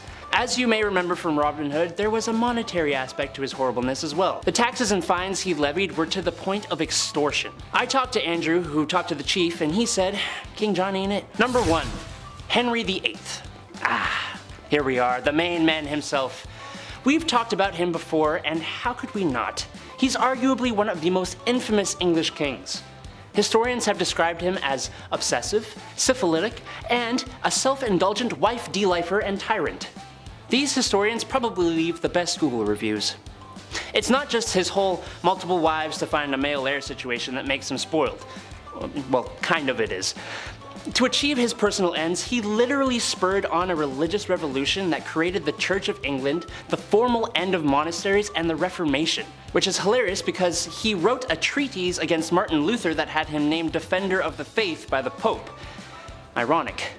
He, like many of the others, was a lover of art, music, and sport, at least in his younger years. But he was also an incredibly costly ruler. While he unified much of England with Wales and Ireland, in 1520, with King Francis I of France, Henry co-hosted the Field of the Cloth of Gold, which was incredibly lavish and showed off his immaturity. Speaking of immaturity, there are tons of cases where people were separated from their heads simply for not giving him what he wanted, including some of his friends and his wives. A great number 1 for this list, in my opinion. Number 10, King Midas. Most people know the story of King Midas, but in a nutshell, he was a king who was granted the power of everything he touched turned to solid gold. So, no, he didn't exactly buy anything with that kind of power, but the man can have anything he wants or buy anything he wants. It's a lot of gold. This sounds great, but it's really awful for a couple of reasons. One, that is pretty much the moral of the story, and the other is, well, some basic economy stuff. The first reason this would suck is that, one, you should never be too greedy, and you really shouldn't. And you should always be careful what you wish for. This blessing quickly turned into a curse as Midas could no longer eat. Which, that's bad. Not eating and everything you touch turned to gold. Ugh, you couldn't hug anybody, it's terrible. The other issue would be his wealth. You'd have to be very careful on how many items you actually touched, as producing too much gold would eventually devalue the price of gold. Especially if you touch a bed or something, that's a lot of gold. Imagine how much a solid gold bed would weigh, or how much that would be worth. So in reality, you would be both starving and poor. Number 9, Mansa Musa. Sort of related to the King Midas issue, Mansa Musa was probably the richest man to ever walk the face of the earth. A king from northern Africa who exploited his country's salt and gold reserves. His estimated wealth today would be around the $400 billion mark. $400 billion US. Ooh, that's a lot of money. Tough to actually measure it exactly because it was from so long ago, but it could be less, and some say it could actually even be more. Mansa Musa went on tour one year to see all the beautiful things he could of the ancient world, and you can't take a little vacation without buying something at the gift shop. Mansa Musa was so rich and spent so much money in a few towns that he visited that he single-handedly upset the economy of those cities. Elon Musk wishes he could. So he basically bought a lot of stuff, and it was unusual because it upset the economy. Like, he destroyed the economy of those towns. That's insane. Number 8, Michael Jackson, the king of pop. Ah, see, I got you. I pulled a sneaky on you. But hey, he's still a king. And maybe he was the biggest celebrity who ever lived. Would Halloween really be Halloween without Thriller? And how could cool guys let you know they were cool in the 80s if they didn't have all that leather jacket and stuff? You wouldn't be able to know. You just wouldn't. Well, maybe some things you don't know about Michael Jackson were his shopping habits. The man loved shopping. And with that kind of money, well, you can do anything. Well, some may remember his chimp, his Neverland mansion complete with carnival rides, an arcade, and even an oxygen chamber in case Darth Vader was coming over to stay the night. However, something very strange the man tried to do was he tried to buy a very strange man himself, or rather his bones. For some reason, Michael had a fascination with the Elephant Man, a man with severe facial deformities and freak show performer from the late 1800s. Michael tried to purchase his remains. That's it. That's the point. He tried to buy him. They wouldn't let him, but he tried. That's a weird thing to buy. Whenever I hit the number, I don't go, hey, 1-800 museum people, someone bring me King Tut. I want it. Number 7, George I. King George I, couple of Georges on this list, okay? Long before his British ruling days, George was in Germany. He was actually the elector there, and he'd been married before around 1682. Originally, he married Sophia Dorothea of Seal, but the entire time they were married, it was horrible. George would straight up bring other women home because he just felt like he could. Like he literally argued that he could, given his role. He's like, oh, I could have these women and we could do all this in front of you. Of course, I'm this person of this. Like, no, you're a fool. You're a jerk, really. He would have numerous mistresses and he would purposely flaunt them. So Sophia thought, okay, if you can have numerous side hustles going on, I'll move on myself. So she began seeing a Swedish count. Okay. She began seeing Philip Christoph von Königsmark. Now when George inevitably found out, he was violent at this point. He was upset. He divorced Sophia and then imprisoned her. Yeah, and when he became king of Britain later on in 1714, she didn't come with him. Yeah, it's not just horrible with Sophia either. The Duke had also been taken out, sadly. His love for Sophia ended up getting him killed. What a mess. All these Georges are so messy, the worst. If your name's George, don't be a mess. Just be nice. Hit that thumbs up if you're a George. Change the game. Change the stats up. Number 6, heir to the throne. Okay, I kicked out this list roasting Napoleon and his licorice choices, but of course, he's done much worse things than have bad breath and stained teeth. Napoleon's marriage to Josephine was first fueled by love and friendship, but things quickly changed. Marie-Josephine Rosé Tacher de la Pagerie was born in 1763. She had 2 children with her first husband, but that marriage was also not a happy time. They separated, and Josephine met Napoleon in 1795. Napoleon at this point was married at the time, and they had an affair, and they were deeply in love, like actually in love, and Napoleon proposed to Josephine in 1796, and they married later that year. 2 days after their wedding, Napoleon led the French army in Italy, and while he was gone, both of them ended up having affairs. So many affairs in this. Like, does love even exist? What the hell? 1804, Napoleon crowned himself and then crowned Josephine, proclaiming her empress. A few years passed, and after finding out Josephine couldn't bear any more children, Napoleon made a list of possible and eligible princesses. Just a list, and just left it out. Like, how awful is that? In November 1809, Josephine agreed to the divorce, and come 1821, Napoleon Bonaparte's final word on his deathbed was Josephine. Yeah, a little darker than a licorice, just a tad. Number 5, King Henry VIII. The second wife of King Henry VIII. She was found guilty of treason, and she had been charged with having relationships with 5 others, including Lord Rochford, aka her brother, George Boleyn. She had also apparently had relations with Sir Henry Norris, the king's close friend, and when I say close, I mean they were really close. He was the groom of the stool. So they were close, and on top of this, Anne was also found guilty of conspiring to kill her husband. I wonder why. This list will explain a few reasons. Now, it's since been proven that these crimes were a bunch of rubbish. Anne wasn't present when these events even went down. She was still recovering from the birth of her daughter, future Elizabeth I, so there's no way she was fooling around with the groom of the stool in October 1533, Your Honor. All 5 guys involved were executed on Tower Hill May 1536, and then 2 days later, Anne joked about her own little neck before being taken out with the sword herself. Yeah, all dark. There wasn't even a coffin for her burial. Somebody had to get an old elm chest from the Tower Armory. How horrible is that? Number 4, a bit better. Another one of King Henry VIII's wives, Anne of Cleves. Where do we even begin here? This one's pretty sad, man. Anne was right in the middle of Henry's wives. She was married to King Henry for 6 months, and it was seen as quite strategic in a way. Henry's chief minister convinced him to marry one of the sisters of Germany's Duke of Cleves, either Anne or Amelia. So in order to decide, King Henry requested that Hans Holbein travel to Cleves to paint a portrait of each sister, and then come back and compare them. This is like the birth of Tinder. I'm not even joking, this is how he did it. This man compared portraits and then chose Anne because every man praiseth her beauty. Yeah, compared her to the silver moon. Yeah, try that on a dating site, write that in. I praiseth thou beauty, madam, to a silver dollar. A silver sea sand dollar shining in the moon. What? I don't know, just click it. Click send and see what happens. Then a treaty was signed. A few weeks later, Anne arrived to England, and Henry was beyond upset because she looked nothing like the portrait, apparently. How horrible is that? You look nothing like this Victorian painting. How dare you? It's 6 a.m. and you've been riding a horse for 4 weeks and you don't look like this Victorian painting? Shame. He tried to stop the wedding, but it was too late at that point, so they had to follow through. And on January 6, 1540, their marriage was official. You can't unswipe this marriage, rich boy.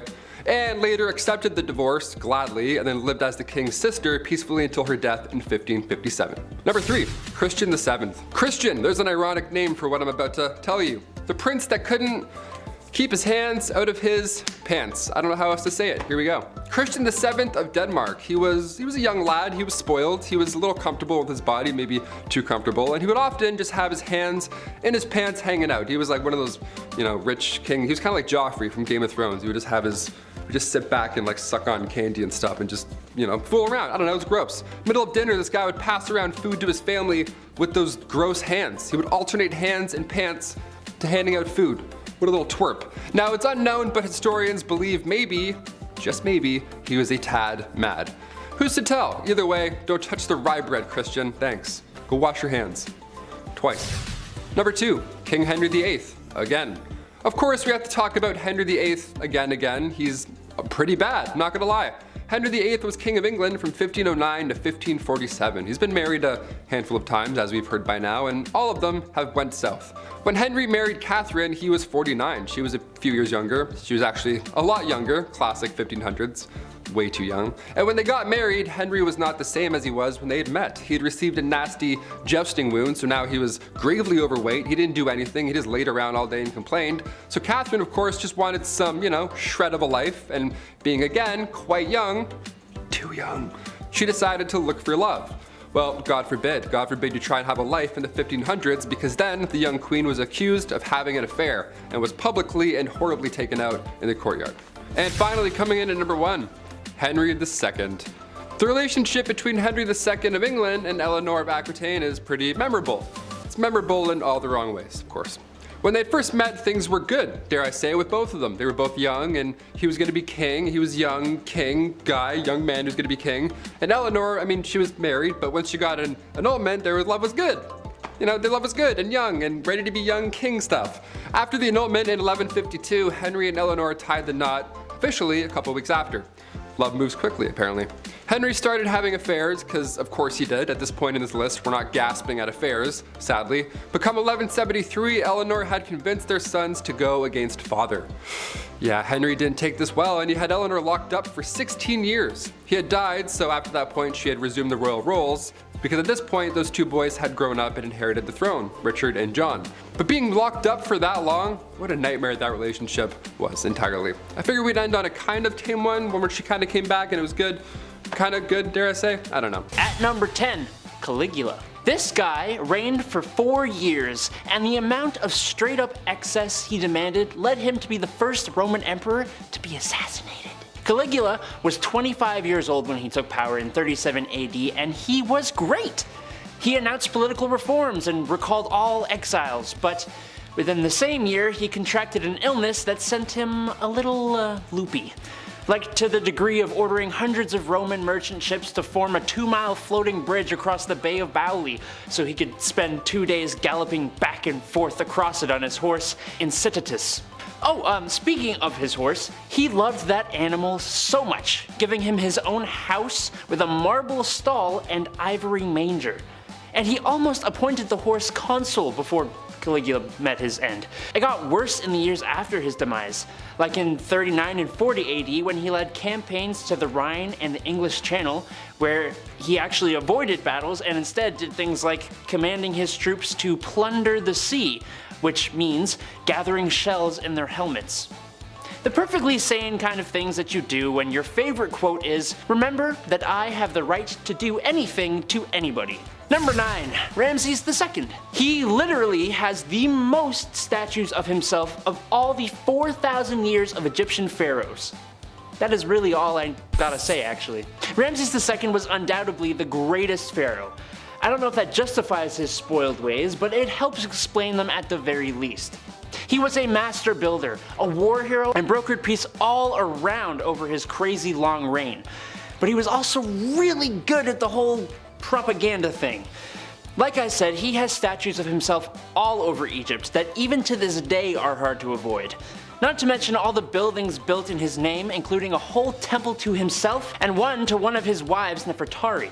He moved the capital from Thebes to the new capital he created, named, unsurprisingly, Pi Ramses, from which he ruled for 67 years, had literally hundreds of children and dozens of wives. He also, kind of hilariously, renovated statues and temples erected by previous pharaohs with his tag, either to pay respect or what I'm going to go with, just to say, look at this big statue of some other dude, but always remember, trademarked by Ramses the Great. P.S. I'm awesome. Number 8, William II. Usually being overshadowed by his father William the Conqueror and his successor Henry I, William II wasn't a well-liked king, particularly by the church, because William kept positions for bishops empty so he could take their incomes, which made me laugh when I read it actually. The Archbishop of Canterbury Anselm really had an issue with William, even going into exile until William ceased to live. But this just left the revenues of the Archbishop of Canterbury vacant, making William able to claim those funds as well until the end of his reign. He obviously was not a fan of the church, but his armies definitely were a fan of him. He was great when it came to warfare and was able to pretty much guarantee loyalty by showing it. William didn't have any heirs or wives, which led people to question his preferences, if you know what I mean. He ultimately met his end at the tip of an arrow during a hunting accident, but he was always remembered for being ruthless and giving in to his vices. Number 7, food. Nice. Whether you like it or not, at some point in your life you're gonna have to eat, and if you're like me, that means all the time. Steaks, ribs, beer, Burger King, pizza, pasta, ham, and chicken wings. Nice. It should be no surprise that I like beer and barbecue, and to answer your question, yes, I am the most fun guy to be around at the barbecue. Why? I just like to have fun and I like to eat good food, man. That's just it. Imagine a world, however, where there is no pizza and chicken wings. I know, it's horrible, right? Ugh. Food was always a concern of commoners in ancient times, and as much as I love meat, it wasn't always available. They just didn't live in the industrial agricultural world that we live in today. For Romans, it was a steady diet of breads and nuts, and if they were lucky, maybe some cheese or soup. But for the kings and emperors of old, well, if you feel like vomiting after all you can eat buffets, it makes you feel, some first world kind of guilt, then look no further than ancient kings. Food might be the most excessive way they live, really. All kinds of meats all the time, beer, wine, fresh fruit and vegetables, which for health reasons is pretty huge, and to make them huge, maybe even some desserts. The Egyptians, for example, were known for their sweets. And now I'm hungry. We should go to a banquet together. Number 6, 6,000 knights. Being a medieval knight, obviously, it sounds cool. They have the sword, the horse, the flowing hair, all that good stuff. They're saving the damsel in distress in some sort of tower. Well, no, it actually sucked being a knight at all. First of all, chainmail. You know how heavy chainmail is alone by itself? It's like 55 pounds. All that chainmail underneath your armor, no way. My body, this Q-tip spine would just break in half. No way. I can't even get on a horse wearing jeans and a shirt, let alone chainmail. Being a knight is something that starts when you're 7 years old as well. You gotta start as a little royal tot. Then you'd be given to a noble to learn and be wise for 7 years, some, Yoda type scenario. And then at age 14, you become a squire. A knight's intern, not an ideal job to have when you're 14, but if you stick it out, just 7 more years, then you're an official knight. That's it. But then what? Do kings have 2 knights? Do they have 4 each? Is it like a breakdance squad? Is it like 8s, groups of 8s? How do we do this? Henry II of England could call up to 6,000 knights. This was back in the late 12th century. That's a lot of backup. That's a lot of shiny, majestical backup. My favorite knight, still to this day, I don't care, Martin Lawrence. Jamal, Skywalker. FBI, what's up? What's happening, y'all? Number 5, big money. This is no surprise to anyone, I'm sure, but back in the day, I'd argue the division between wealth and poor was larger than today. Kings had it all. I mean, if you listen to what Taylor's saying, he knows what he's talking about. Food, water, power, what else is there? Well, how about the coinage to make it all happen? The bread, the guap, the dosh, and my favorite, the cheddar. Yes, that's right, the ancient king's wealth. Whatever they didn't already possess, they could take by force, or simply just bought with incalculable riches. With uncalculable riches. So much money. They had so much money. I can't make it clear. They had a lot of money. A great example of this was Mansa Musa, a very wealthy king from the Mali Empire. It's speculated he might have been the wealthiest person to ever walk the face of the earth. Earning his riches through the trading of gold and salt, he decided to show the international community how rich he was, and went on tour, because that's just something you do when you have millions of dollars, I guess. Where in multiple cities he spent and gave away so much gold that it upset the city's economies. That is a big flex, okay. Donald Trump might have hotels, but Mansa Musa has everything else. It's kind of like Monopoly when one player has a boatload of cash and they go from one good property to the next. So if they land on something, they got all the cold hard cash to deal with it. Plus, they also have some good property and they just make it back every turn anyway. I'm fed up with Monopoly. Number 4, King of Castles. King Ludwig II had numerous castles built to resemble fairy tale castles. Yeah, let's call this inspiration, I guess. What a privilege this ought to be. Ludwig was only 18 when he became the King of Bavaria back in 1864. And then he had castles built as, he was inspired from romantic literature and spending time at the opera. You hear that, Andrew? He was inspired after the opera. What a poet. It's crazy. Crazy. Must be nice, right? King Ludwig II would spend his nights in one castle, looking through his fancy telescope, admiring the next castle being built. What? He even freestyled the castle as well. Yeah, just 4 years in, the guy designed his own majestical castle. To this day, it's one of the most photographed places in the world, so clearly he did something right. Neuschwanstein Castle, literal fairy tale, there we go. Meanwhile, I'm over here making castles in Minecraft. Still fun, we'll take it. Number 3, jousting. First there is bread, and then there is wine, and then there is entertainment. You can't tell me while a delicious plate of nachos dances like a ballerina in your microwave, you didn't pull up some super cool content to watch on your phone. Maybe featuring a large, kinda funny comedian, and maybe also featuring a super handsome, tall, funny comedian with a neck thing, I don't know. Kings of ye olde times did not possess the power of the internet or watching fail videos, so watching combat sports was the next best thing. Oh, what's that I hear? Watching the sport isn't enough? Well, some royalty even got involved. King Henry VIII, for example, just loved to joust because he did. He even had an accident with such, and it's what might have made him gone mad in the first place. Number 2, banning coffee.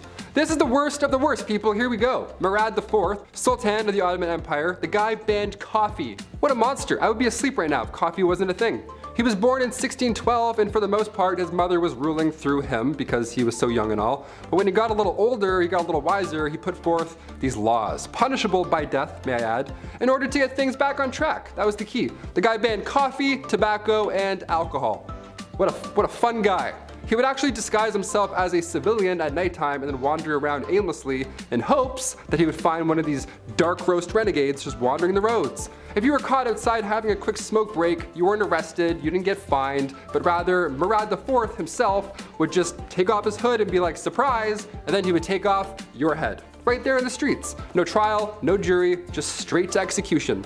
All that for some stale ale. What a monster. Number 1, groom of the stool. For some reason, this job was considered to be higher up, a well-respected job, if you will. However, I'd like to ask the man in charge of such an operation how he felt. I can imagine he wasn't too fond of his job. Hands never clean, hands never clean. The groom of the stool is someone who would assist the king in his bathroom duties by supplying fresh water, towels, and whatever a king needs. He may have also been responsible for cleaning the forbidden starfish. May the divines of Skyrim have mercy on his soul. I guess this had to be done, but I don't know if I could ever even do that to another human being. If you've ever eaten Taco Bell late at night and washed it down with some Baja Blast, then you know the kind of explosion awaits the porcelain throne in the morning. So yes, having a servant present at your bowel movements is a privilege that most other folks just didn't have, but would you really want one? Kicking off the list at number 10, must love licorice. Okay, we'll start off a little tame. Napoleon Bonaparte, the famous French emperor, the famous military leader from the 1800s. Napoleon Bonaparte was responsible for conquering a large part of Europe. Bet you didn't know he was obsessed with licorice though. Way too much. He would eat this all day, every day. Ugh, it feels gross. Look, as somebody who can't stand licorice, I already feel bad for Josephine. Licorice breath at any time of the day coming your way? No thank you. I'll hard pass. Napoleon carried licorice around with him at all times. This guy ate so much of it, his teeth became stained. They turned black. Oh yeah, I forgot to mention, it's black licorice too. Not the strawberry pull and peels, those are great. I'm talking about 1800s black licorice. It would come in lozenges. If somebody offered me a lozenge and it was black licorice, I'd call the police. Smack it out of their hands. Number 9, George IV. When it was time for King George III to pass on the crown, of course, next in line, heir to the throne, is his eldest son, also named George. What if you became king in 1820? Would you be noble? Would you do monologues in the sunset as you enriched your homeland? Kings like to do that a lot with their, if I had the hair still. Or would you do what King George IV did and make horrible financial decisions every single day? The guy would just party all day as well. He would gamble every day, he would buy expensive stuff that he did not need, and on top of that, he would never do any of his royal duties. Guy wouldn't do his job. His father had to step in, classic. He figured the only way to settle all these new debts set in motion by George IV, in order to clear those up, George now has to marry his cousin, Caroline of Brunswick. The arranged marriage happened April 8th, 1795, and what was supposed to be a happy day for all was a nightmare for all included. They hated each other as soon as they met. I mean, obviously, he was a fool. George got heavily intoxicated for the wedding. He was just hammered the entire time, and then 9 months later, almost to the day, they had a child. And then right after that happened, they went their separate ways. So yeah, horribly unhealthy relationship. Once George became king in 1820, he then tried to divorce her. Like, what a fool, just let it go, let it all go, let her go. Number 8, Filippo Maria Visconti. The Duke of Milan during the 14th century was at first Gian Maria Visconti, but after he was taken out, his brother Filippo Maria Visconti had to step up to the bat. As a ruler, Filippo was better. His brother had been cruel previously, hence the untimely departure. So this was a good move at first, so we thought. Now Filippo had to take over come 1412. Filippo was better than his brother on paper. He helped reorganize government finances. He got the silk industry up and running, which we love that. He ended up passing away of natural causes down the road, which is, nothing like his brother. But while he was in power, he never showed his face to anybody, not even people close to him. He hid in his palace most of the time, and it was odd because he thought that he was ugly. That's why he hid his face. Kind of sad, right? Filippo hid his face, and maybe you feel bad for him now, right? Just a little bit. He died of natural causes and he was alone all that time. Yeah, don't feel bad for him. This guy was horrible. He was jealous of his wife Beatrice Lascaris de Tenda because she was twice his age, twice as smart, and twice as powerful. So Filippo had her taken out in a courtyard publicly September 13th, 1418. Yeah, he accused her of adultery just cause he could, and he had some suspicions in his dark room by himself hiding his face. History is ugly, and sometimes it's literally ugly as well. Number 7, Elvis Presley. Lots of similarities today. Elvis Presley, before Michael Jackson, he was probably the most famous person to ever exist. The king of rock and roll, baby, that's right. All I'll say is phone your grandma and ask her how she feels about him. She probably says she loves his music and those gyrating hips.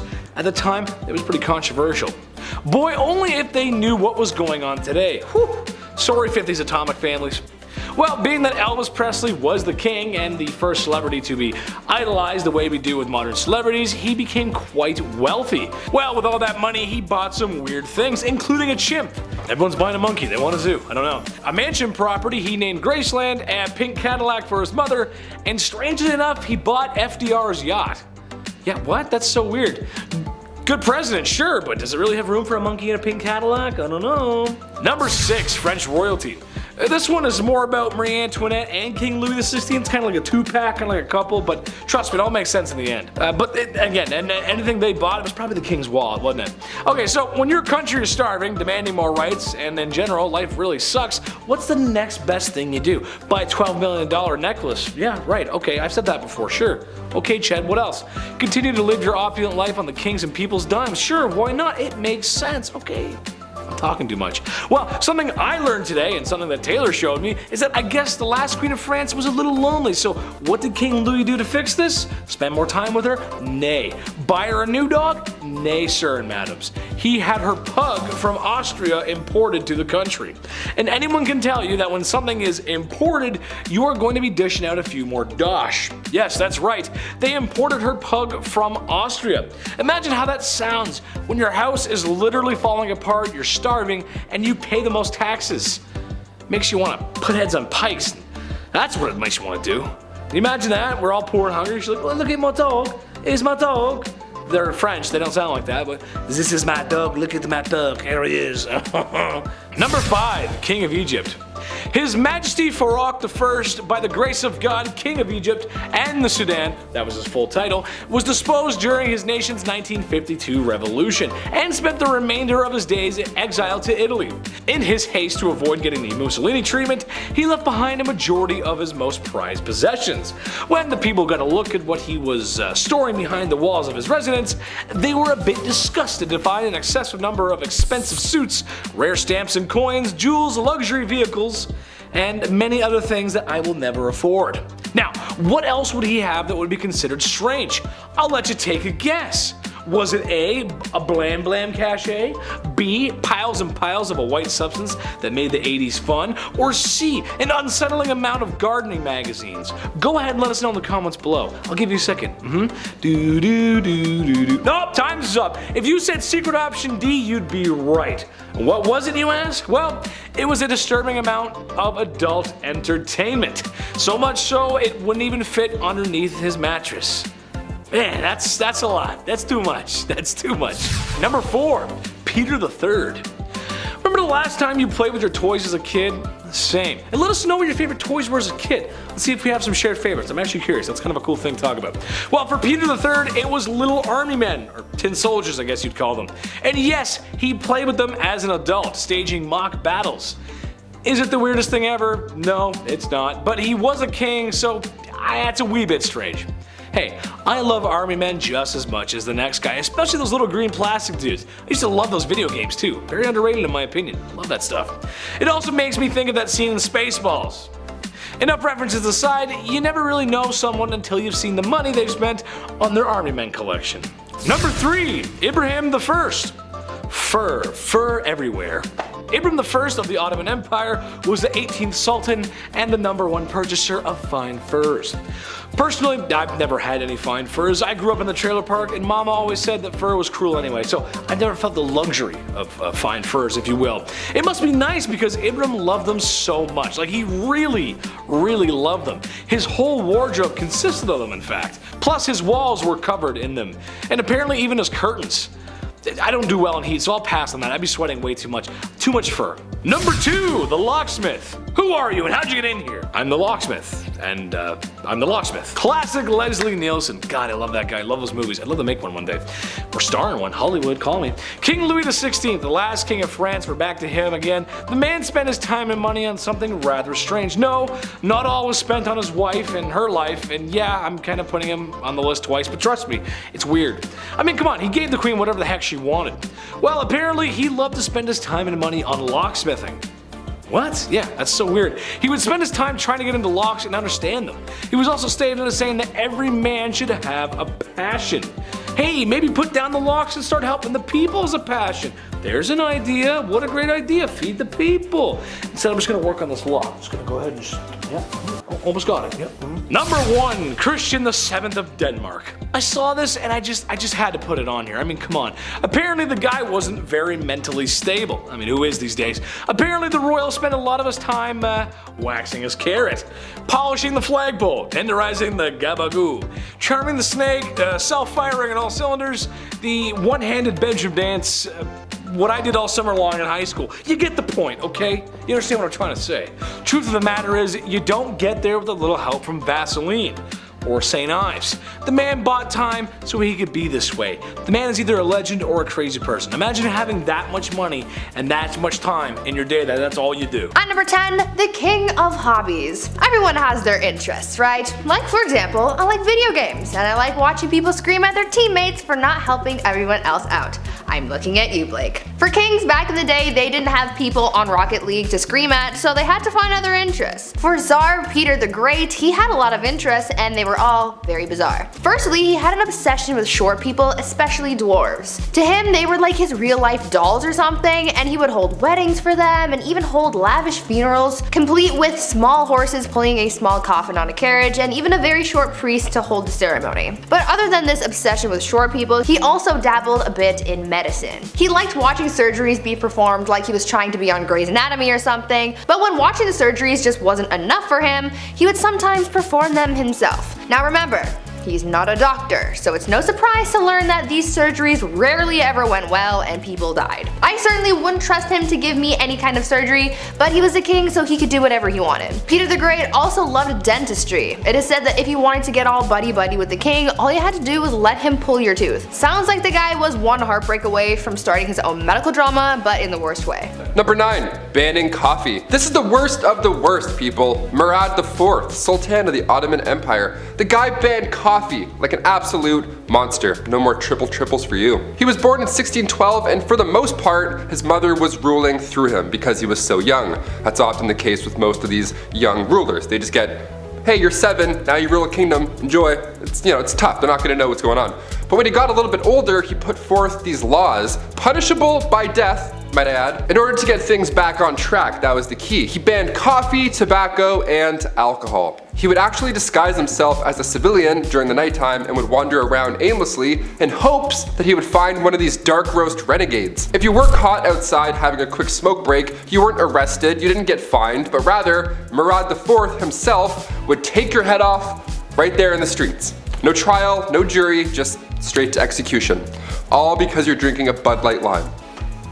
At number 8, Why you mad? Now this could be a bit of a controversial opinion, but if your name includes the words the mad, I would assume that you're not doing too great, right? I mean, you have to earn that title, and if it's a title that harsh, that simply begs the question, what in the HE double hockey sticks did you do to get that name? Well, for Charles the Mad, he did a lot. Charles became king when he was only 11 years old, so that certainly didn't help his development, and knowing this kind of helps explain a lot of his actions. He was known for getting really angry and throwing fits of rage, and was known to give people the gift of the big sleep, if you know what I mean. Charles didn't always kill people though, only sometimes. Other times he liked to switch things up. Sometimes he would run around his palace pretending to be a wolf. Other times he would go through phases where he just really didn't want to keep up with his personal hygiene, and he would get so gross that he literally had to be cut out of his own clothes. Now I don't know how long you have to go without bathing to get to that point, but really I don't think I want to know the answer to that question. Charles also thought that he was made of glass, and so he would go through phases where he would sit completely still so that he didn't break. Kind of like Drax from Guardians of the Galaxy, but not as, you know, extraterrestrial. Well, maybe he was. That honestly would explain a lot. This next king's anthem must have been Avril Lavigne's Here's to Never Growing Up. King Farouk, the last king of Egypt, was so immature his mother hoped that becoming king would help him grow up. Obviously it didn't, because country rule and wealth aren't something you give immature people if you want them to change. It just gives the dude arrested development and a whole lot of power. His reign was dominated by corruption scandals, his people were impoverished, and his court was brimming with wealth. So the Egyptian army eventually intervened, driving him out in 1952. Then the process of clearing out his possessions began. Thousands of silk shirts, an entire fleet of Cadillacs, 50 diamond-studded golden walking sticks. Farouk collected an absurd amount of French Baroque-style furniture, and his coin collection was one of the grandest in the world, consisting of over 8,500 coins, some of which, like the 1993 $20 gold double eagle, and all 5 known examples of the 1913 Liberty head nickel, would be worth millions today, and they were then too. He once decided he wasn't a fan of the railway station he used twice a year and had the old one demolished and built a new one for millions of dollars. And what was most shocking to people at the time was his extensive adult entertainment collection.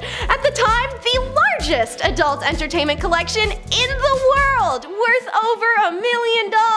Picture like when Russell Peters was on MTV Cribs and he opened that dresser drawer and inside all the DVDs had to be pixelated. It was essentially that moment, except Russell Peters actively volunteered and made fun of his collection, while Farouk, when confronted with it, happily admitted to owning it but was shocked by the lewd accusations, insisting they're just classical works of art to look at and be appreciated. This next king didn't have to buy anything, he turned the money itself into big old jars. Whew, name brace moment, okay. Maharaja Sawai Madho Singh II is the former king of Jaipur, and also the only one who's been entered into the Guinness Book of World Records. He was on his way to attend the coronation of Edward VII in 1902 and intended to bring Ganjagal holy water. When toying in what to bring it in, all the options on the market were very Macy's, and Singh, he was more of a Gucci guy. So he finds 2 very reputable silversmiths in the mystery Khana and gave them 14,000 Jaipur silver rupees, which were issued from the Kaptadara treasury of Jaipur state in 1894. These coins are then melted into sheets and shaped as the jars. No shouldering was done. So the results are 2 enormous sterling silver vessels, the largest silver objects in the world, per Guinness World Records. These Ganjalis are still presented at the Maharaja Sawai Man Singh II Museum and are a huge attraction amongst visitors. Next up is a title that needs no explanation, the Pube Procurer. Yeah, there's always that one creep. This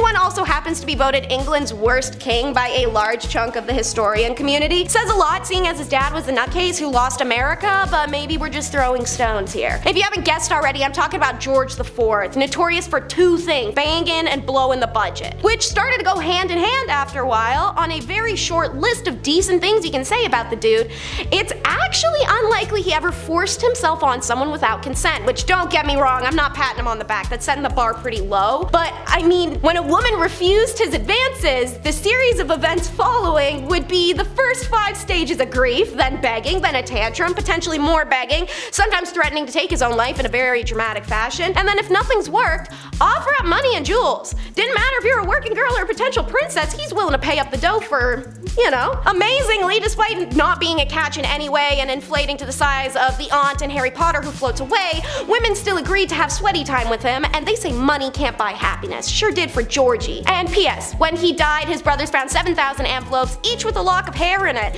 which wasn't always from his mistress's heads, if you know what I mean. Because I love my subtle hints, or even not so subtle, our next is I'm a big fan. Frederick William I, King of Prussia, a tiny man with a big collection. Tall dudes. Maybe he was trying to make up for the fact he was only 5'5", but being 5'2" myself, I can't really see the appeal of walking around next to a flock of people I have to crane my head to look at constantly. So, whatever the reason, he would do absolutely anything to get more tall men, such as buy tall young men from their own custody. Just walk up to everyday dudes on the street, I want to buy you. Apparently he even kidnapped some. Other countries would try and get in his good books by sending tall guys as presents. Babies that came out larger than normal are marked with a red scarf to indicate their future recruits. If there weren't enough tall babies, let's round up the basketball and volleyball players and hop to it, guys. Frederick William literally performed a kind of eugenics, pouring money into making tall people bang in the hopes of producing a tall kid. He didn't like them just to look up at though. He was creating his own special army regiment known as the Potsdam Giants. The only requirement to be in this group is he had to be over 6 foot, but most of the cases the men were taller than that. Being huge had its advantages because the taller you were, the more you got paid.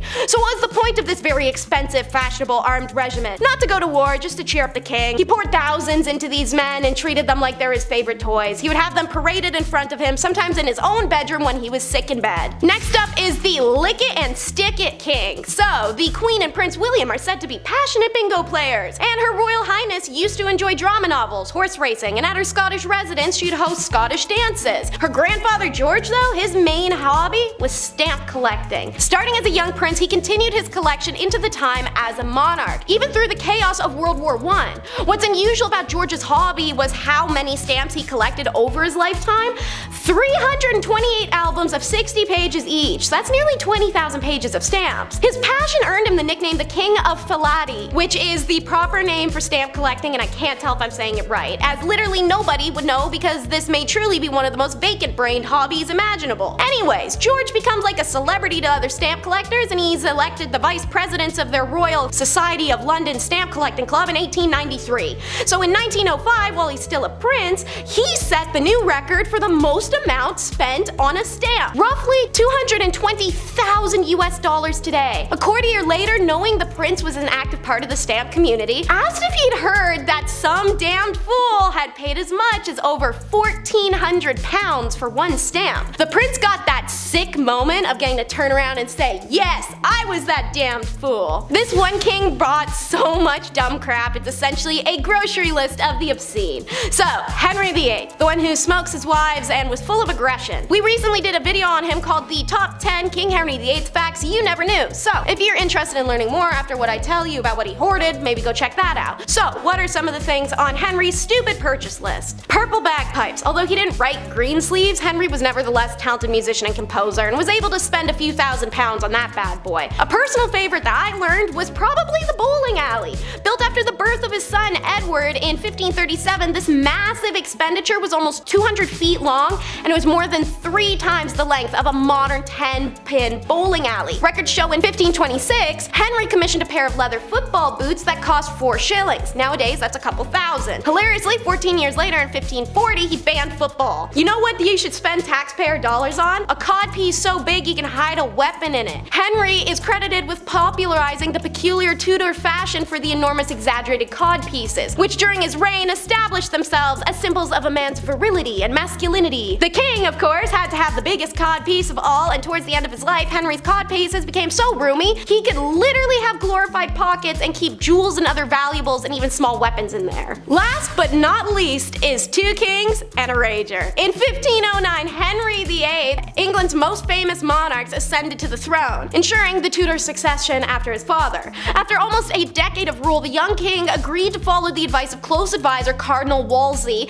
and try to improve England's relations with the continent. continent. After Wolsey's efforts in 1518, the Treaty of London was signed as a non-aggression pact between the major Christian, very important detail, European powers at the time. One of the most important countries for England to make peace with was France, as the two had been beefing intermittently for literal centuries. The French king, Francis I, was only 3 years younger than Henry, and both men had been hailed in their countries as great Renaissance princes.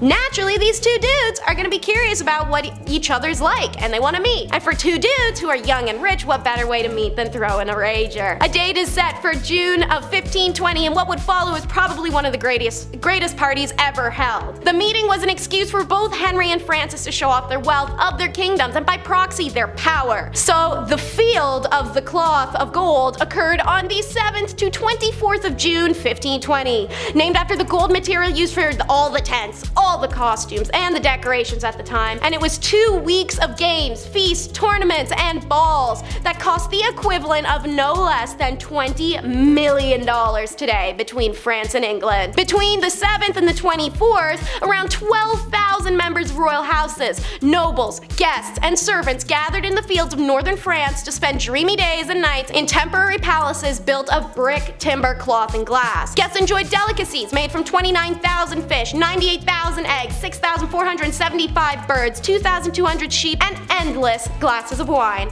Whilst the celebrations were a success, in reality it did actually little to improve the relation between England and France, and within a few years the countries were at war once again. At number 10, royal enemas. Apparently, back in the day, enemas were all the rage amongst the elite. It was believed that enemas were good for your health, so everyone was doing it to try and live a little longer than the rest of those commoners and peasants. One person who really just couldn't get enough enemas in his life was King Louis XIV. It is believed that over the course of his life, Louis XIV received thousands of enemas. When I tell you this guy was obsessed, I'm not kidding. One year, Louis received 212 enemas.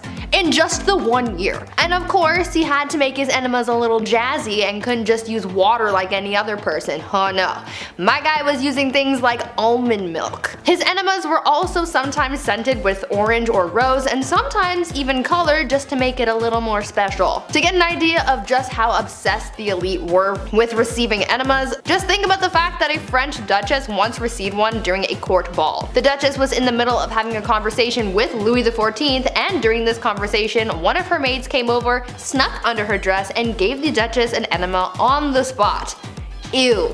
These people were so weird. At number 9, pampered pony. I'm sure I can speak for most people when I say when you have a pet, you love and care for that thing like it is your child, right? Well, one Roman emperor might have taken that concept a little bit too far, because saying that he was obsessed with his horse is an understatement. The Roman emperor known as Caligula had a horse named Incitatus. Caligula was a horse racing enthusiast, so Incitatus was his pride and joy, and not too many people were all that thrilled about it, to be honest. When I tell you this horse was treated better than most people have ever been, I'm not kidding. The horse's stall was made out of marble, his manger was made out of ivory, and he was even fed oats flaked with gold. Caligula was also very adamant about his horse receiving a good and restful sleep before a race, and he was so serious about it that he made guards stand outside of the horse's stable to make sure that the horse remained undisturbed while it slept. This horse even had its own furniture. Like, what is he gonna do with it? He's a horse. Caligula was so fond of his horse that he even made it a priest and promised to make him consul, which was the lead position in the Roman government after the emperor, highly coveted by senators. This was the last straw for people because the emperor was putting his horse above his own people, so he was assassinated. Now, before I carry on telling you guys about the wild and crazy things that kings did back in the day, I would like to first ask you guys to consider leaving a like on this video if you're enjoying it so far, and also maybe think about subscribing as well to see more videos like this one. At number 8, Mumia medicine. It's safe to say that medicine from the past is very different from modern times. These days we have pharmaceuticals to treat illnesses, but back in the days of old there were very different and quite questionable methods of treating ailments, and one of those methods included cannibalism. In the 16th and 17th centuries, it was common practice for elites like priests, kings, and other nobles to consume remedies that included human bones, blood, and fat as medicine to treat ailments from headaches to epilepsy, and this practice was called mumia medicine. At first, it started with people using Egyptian mummies and skulls from Irish graves for use in medicine, as bones would be ground and used in different tinctures for various uses. But soon, other parts of the body started to be used. Human fat was later used to treat ailments on the outside of the body, and blood would be consumed as well, as it was believed to contain the vitality of life. Several monarchs were known to use mumia medicine, like Charles II and William II of England, Francois I of France, and Christian IV of Denmark. Number 7. Party hard. Zhu Huzhou was the emperor of the Ming Dynasty in the early 1500s. Now, lately we've been talking about kings and queens. We're on part 2s for both now, and there's a good amount who simply just aren't ready. They're too young to rule.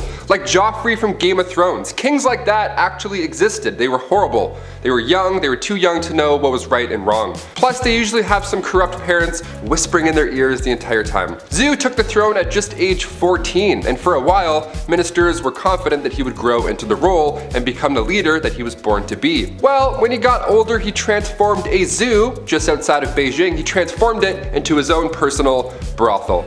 Yum. I mean, on one hand, I'm glad the animals are free, but like a zoo? You couldn't find a more romantic place? Can convert an Applebee's to a brothel, maybe? I don't know, something with AC? His final days were spent partying, and some would say a little bit too hard. He got intoxicated and fell from a boat. That's how he ended his life. Honestly, not a bad way to go out. Pretty OG.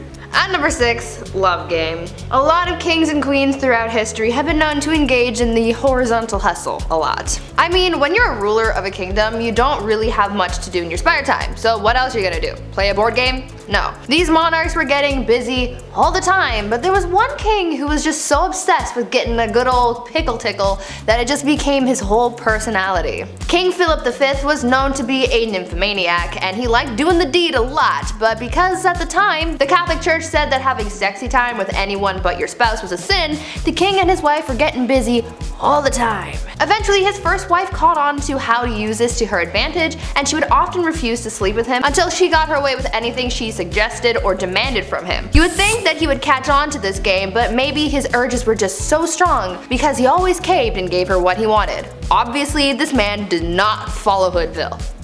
Absolutely not. Just to give you guys an idea of how obsessed this guy was, when his wife was on her deathbed, before she went he literally tried to get one last bang in. On her deathbed. Like, dude, not the time. Number 5. George V. We love hobbies here on Bumblebee. I mean, I used to collect special quarters growing up. I swear to God. The only time I've ever been good at saving money was when I was 12. I would see one of these and be like, don't touch it. George V turned out he loved stamps. A lot. Like a lot. Since he was a wee young lad, he was collecting these little guys. Here's the unusually impressive part about him though and his hobby. He continued to collect stamps during World War I. This guy was busy, everybody's trying to stay alive, and George is just licking stamps in the library like a prince. Like all collections, it started at an early age, and now it's at the point where it's past impressive and it's just borderline strange. This guy had albums on albums of stamps. He had around 330 albums, each with 60 pages full of stamps. Quick maths, that's like 20,000 pages full of stamps. So naturally he was nicknamed the King of Stamps, or rather the King of Philately, the official term for collecting stamps. It's a nice word. Philately. Back in 1905, he set an all-time stamp record, which I didn't even know that was the thing, and it was the most money ever spent on a single stamp. The guy dropped like 220,000 US on a single stamp. Somebody even asked the prince down the road if he had heard about this idiot who spent 1,400 pounds on a stamp, and he was proud of it. He was like, that was me, you wanna see it? The next King George is a little different, to say the least. At number 4, womanizer. I'm going to preface this by saying that George IV of England was voted as England's worst king by historians, so that should already tell you a lot about this guy. Georgie here was yet another one of those monarchs who was a little too invested in his intimate conquests, you know? Now we do know that the encounters that he was on were all consensual, so that's a plus. However, he was still creepy about it. Yeah. This man tried everything to get a woman to sleep with him, he would throw a tantrum if she said no, or threaten to end his life if he didn't get to do the 8-legged nature dance, you know? Somehow, this had a pretty good success rate, even though he was not a catch at all. It feels like this was one of those situations where you kind of just give in to make him stop talking, you know? Anyways, this guy was super creepy because on top of the lengths that he would go to just to get some time in the sack, he also kept trophies of his conquests. He would ask each of the people he slept with for a lock of their hair, and he kept them all. Back then, it was kind of common for lovers to keep locks of each other's hair, but George's collection was alarming because of just how many locks of hair there were. After the king died, his brothers found 7,000 envelopes, each with a lock of hair that was, quote, enough to stuff a sofa, end quote. Fun fact, if you want to see this insane collection, it is in a museum in Scotland, so check that out if you want, I guess. Number 3, Kleptomania Part 2. On our spoiled queens list, Brie mentioned Queen Mary and how she just couldn't stop stealing, which is hilarious to me, just this old lady stealing your shit. Well, the last king of Egypt also had sticky fingers. He was even better at it too. Check this out. Farouk I was the youngest son of Egypt's first king, Fuad I. Now born in 1920 in Alexandria, and in his early days at school, he couldn't concentrate. The king sent him to England even after to hopefully find a better way of teaching, something that works for him, but still it was to no avail. Once the king passed away in 1936, Farouk then got the throne, but also so much property and so much money. He had hundreds of fancy cars, 75,000 acres of land. This guy had it all. Literally, he had anything he could think of, but still he felt like he needed to take more, to steal. At 17 years old, he would slam 12 eggs for breakfast and then wash it down with 30 bottles of beer. Nutritious and delicious.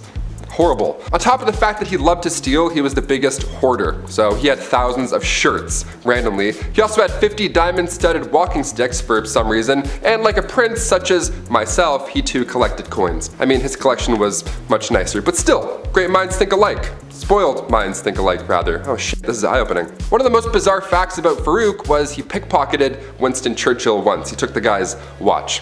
After everything I just said, he still decided to steal his watch. What a gem. We love him. Yeah. At number 2, the king of pettiness. Let's talk about a ruler that the Indian state of Alwar has described as controversial.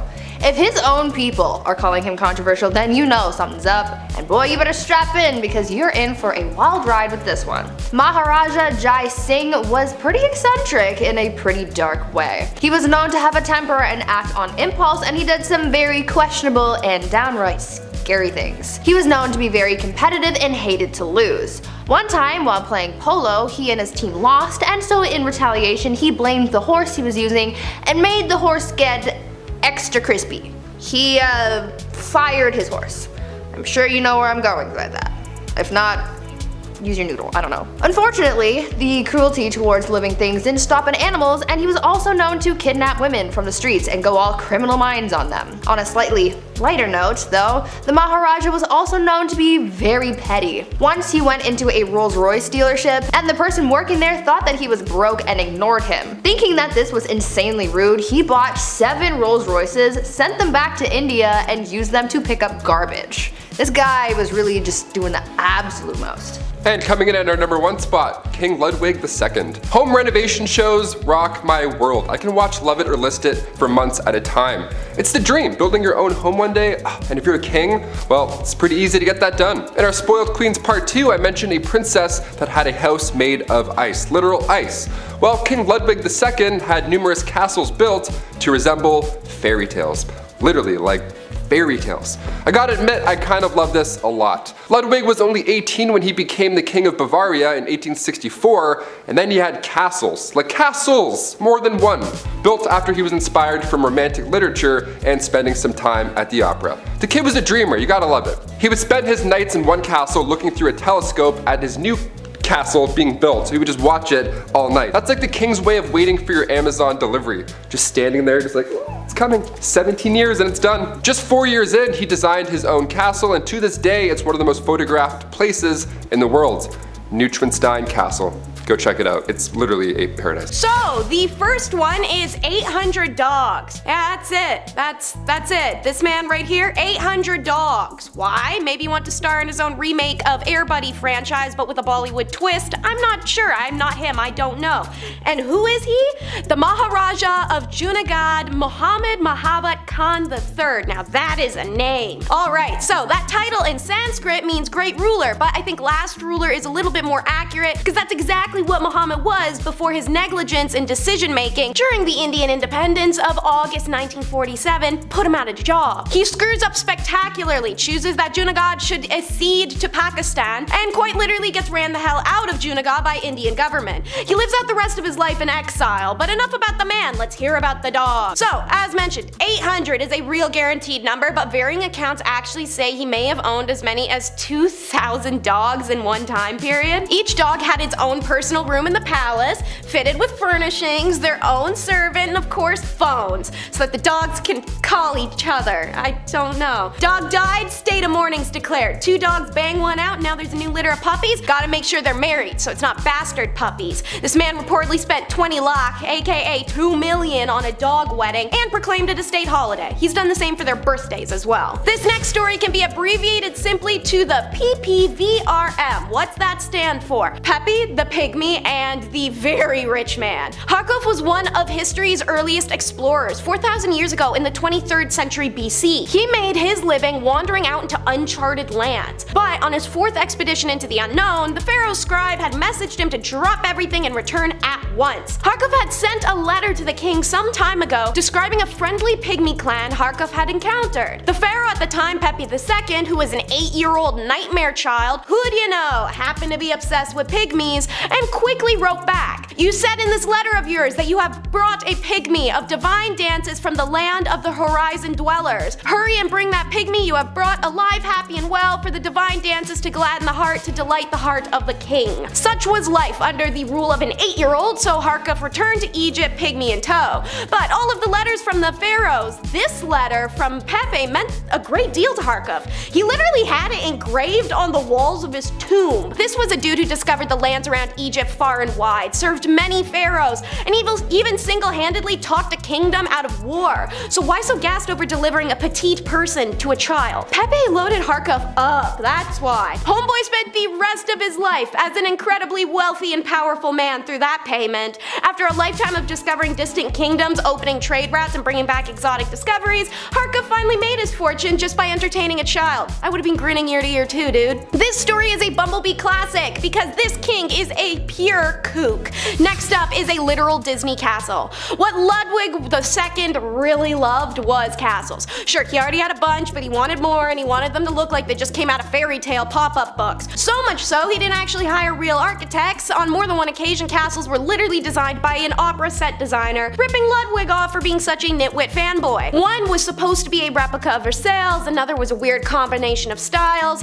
and one was set up atop a mountain. Neuschwanstein, Ludwig's most expensive project that's drained the Bavarian government's banks into the negatives. This castle is unbelievable though. Ludwig probably would have been thrilled to learn his fairy tale goal was achieved, as the castle became the basis for Sleeping Beauty's castle in the Disneyland parks and the inspiration for the castle in Disney's 1950 Cinderella movie. However, foreign banks threatened to seize this property in 1885, but he refused. In retaliation, the government doctored medical documents that would declare him insane and forced his removal from the throne. The private king was then found dead just weeks after moving into said new castle in 1886, floating inexplicably in the lake. Homeboy is barely cold and in the ground before the government starts trying to make a profit off of the debt-incurring castle. 7 weeks following Ludwig's mysterious death, Neuschwanstein is open to the public and remains one of the most visited castles in Germany and one of the most popular tourist and luxury hotel destinations in Europe.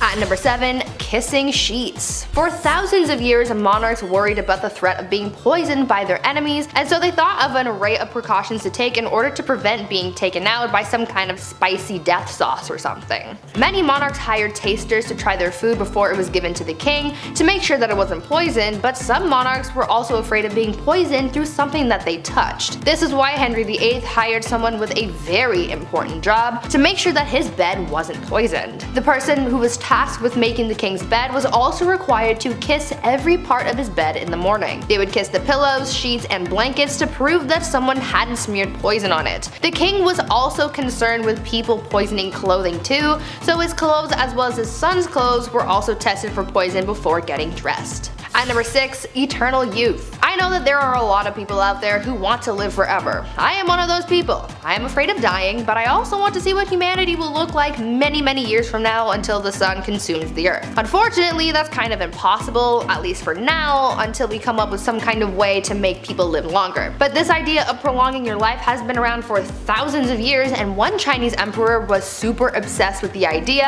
and really tried his best to live for at least another 10,000 years. Emperor Ying Zhang was obsessed with finding a magic elixir that would make him live longer, and he demanded that his subjects find this immortality elixir for him. Now, even though he brought a lot of prosperity to people during his rule, he never let go of his demand for immortality, and it put a lot of pressure on his underlings to find him something to help him live forever, but obviously that didn't happen. He was so concerned with his lifespan that he even brought magicians into his court. His obsession alienated him from his people, and after all of that effort trying to live longer, he died at the age of 49. At number 5, no bathing. These days, bathing is kind of a necessary thing. You gotta be clean, you have to smell nice, you have to practice proper hygiene. But back in the olden days, this was the complete opposite, and nobles rarely ever bathed, and it was kind of a trend. Over time, physicians began to believe that bathing was dangerous, and obviously the nobility tried to protect their lives and well-being at all costs, and so they just stopped bathing. In a popular 16th century medical book, it was advised, quote, "Use not baths or stews nor sweat too much, for all openeth pores of a man's body maketh the venomous air to open and for to infect the blood," end quote. So yeah, they thought that taking a bath would make you sick. In the late 15th century, Queen Isabella of Spain would go around bragging about the fact that she had only ever bathed twice in her whole life. Weird flex, but okay. King James IV apparently never bathed, and his hygiene was so bad that he passed on lice to other people who went into a room that was frequented by the king. He also never washed his hands before eating and would just rub his fingers with the wet end of a napkin. These people were gross. At number 4, prankster king. You know that you're a spoiled king when you can pull pranks on people constantly and never have anyone try and stop you or fight back. This was basically the life of King Christian VII of Denmark, who was known for being pretty childish and playing pranks on people his whole life. He was a troublemaker through and through. He was known to play pranks on his grandmother by putting pins in her throne, and he would throw things at her, and he even ran through the streets with his friend and his mistress, destroying shops and patronizing brothels. He even made his own torture rack, had himself tied to it, and flogged. Why? I have an idea, but I don't want to think about that one too hard. One of the other weird things that he was known to do was leapfrog over dignitaries when they would bow to him. This guy was really quite immature. At number 3, saints in bed. I understand the desire to feel protected by whatever gods or saints you might believe in. That's one of the whole points of religion. However, I think some people can take that idea a little bit too far, and by some people I mean the Spanish royal family. These guys took religion very seriously, and they believed that following religion heavily would allow God to heal them when they were sick. So, when a member of the royal family was ill, doctors would remove body parts or even entire corpses of saints from churches and monasteries and would put them in bed with the person who was ill. Yeah, they slept with the corpses of dead saints to be healed of their sickness. Could you imagine if that was still how medicine was practiced today? At number 2, rat court-martial. There has been a record of many kings throughout history who were complete children through and through. Even though many of them grew into adulthood, they still acted immature, and one of the greatest examples of that was Peter III of Russia. He was not a good ruler or a good husband to his wife, who would later become Catherine the Great. Peter spent every night in bed with her playing toy soldiers because he was obsessed with his little dolls. He was so obsessed, in fact, that when a rat chewed the head off one of his toy soldiers, he was so upset that he held a proper military court-martial for the rat. He proclaimed the rat guilty of treason and had it hung in a tiny gallows that he had built for the occasion. It was weird, but in the end that bizarre event helped Catherine overthrow her husband, so I guess it kind of worked out for someone. And finally, at number 1, groom of the stool. Guys, I found the worst job in history. You think working at the 1-star Domino's Pizza in your neighborhood is bad? Wait until you find out about the groom of the stool. The groom of the stool was a job created during the reign of Henry VIII, where the role was to monitor and assist the king in his bowel movements. They would carry around a commode at all times, and they were also tasked with monitoring the king's diet and meal times, and would organize the king's days around his break times. They were also tasked with undressing the king for him to do his business, and it's also been suggested that they would have had to, quote, cleanse the royal posterior as well. Sounds like a pretty crappy job to me, but I'm not funny, I'll leave. Before I wrap things up for today, I want you guys to leave a comment down below telling me if you were the ruler of a country, what is the first thing that you would do in your new position of power? I think I would probably make college free because that ish is expensive and no one needs that kind of debt in their lives. Number 10. What's yours is mine. Maintaining a dynasty and trying to rule over a people is hard. Many people have done it in the past, but if you notice, there isn't that many kingdoms left. So, it's no surprise that in Egypt, one of the largest and most successful civilizations of the ancient world and of all time, had some political strife. Berenice III had lost her husband Ptolemy, and she was doing her best to maintain power. In some serious Alabama energy, Ptolemy XI was made king, a stepson and half-brother. The man wanted it all to himself, and can you blame him? I mean, look at the pyramids. Nice, I'd want him too. He promptly unalived his new queen because power moves. Some people didn't like this, and in some form of poetic justice, he was unalived by the people. What's the lesson in this one? Maybe that you can't trust your strange, closely knit inbred family members? I'm not sure, honestly, but it's just messed up. Number 9. Double Trouble. This one isn't exactly about a king removing a queen like his wife, but it is about kings ceasing the life of their queen, more specifically their mother. Clyricus and Oxythris were the sons of Amistris, a woman handed off in marriage by the mad lad Macedonian himself, Alexander the Great. Well, like a lot of ye olde history, there was some power struggles. A power vacuum had been created in the death of Dionysus. You'd think that wouldn't happen over and over again, but you'll find that a lot in history. The power struggle was solved, and eventually Amistris retired and remarried. Named a town after herself. Things were okay for Amistris. Things were good. But one day her sons came to visit and noticed the mom looked a little thirsty. So they drowned her in a river in a power grab that pretty much immediately backfired as they too were unalived by the next guy in line. Pretty similar to the last story, but that's history, isn't it? Number 8. One too many. Sometimes when you're king, you're gonna have more than one wife that's 6 feet under. It's just how it goes sometimes. However, I believe there is no better example of this than Afzal Khan, whose actions were so egregious that I did a literal double take after learning about what this king had done. See, Afzal didn't just unalive one wife or a couple like history's favorite king Henry VIII. No, my busy bees. He is responsible for the termination of 63 wives, not wives. I'm not sure what kind of guy would make that kind of mistake. In fear of losing them to an invader who treated women slightly better, he had his soldiers give them a tall glass of drowning. Those who tried to escape were cut down without mercy. I lived next door to the chief. He invited me in for a cup of tea. I sat down and he said, "That ain't it." You know something's messed up if I'm overusing that joke. And before he went around dismantling religions to get some nookie, Henry was a devout choir boy. You might know Henry as the king who split from Rome and brought around the Anglican faith, but in his youth, Henry was a vehement supporter of Catholicism and its head. He sent tin from Cornwall to adorn the roof of Pope Julius II's new palace. He supported the papacy and in 1521 even published a book-length slam poem against the German Protestant reformer Martin Luther. He referred to Luther as a venomous serpent, a pernicious plague, an infernal wolf, an infectious soul, a detestable trumpeter of pride, calumnies, and schism. In recognition of Henry's forceful piety, Pope Leo X, I can't remember that number, awarded him the title of Fidei de Defensor, aka Defender of the Faith. Henry was actually going to join the church himself before his older brother Arthur died and left him a throne and a wife to take care of. Scarcely a decade after being called Defender of Faith, Henry led a schism of his own, cleaving the Church of England into the wider Catholic Church after the Pope Clement refused to annul Henry's 16-year marriage to Catherine. Oh, it's time, y'all, because you may have known he was a womanizer, but did you know Henry was also a consistent king? What do I mean? Have you guys ever paid attention to the names of his wives? So, they were Catherine of Aragon, Anne Boleyn, Jane Seymour, Anne of Cleves, Catherine Howard, and Catherine Parr. So it went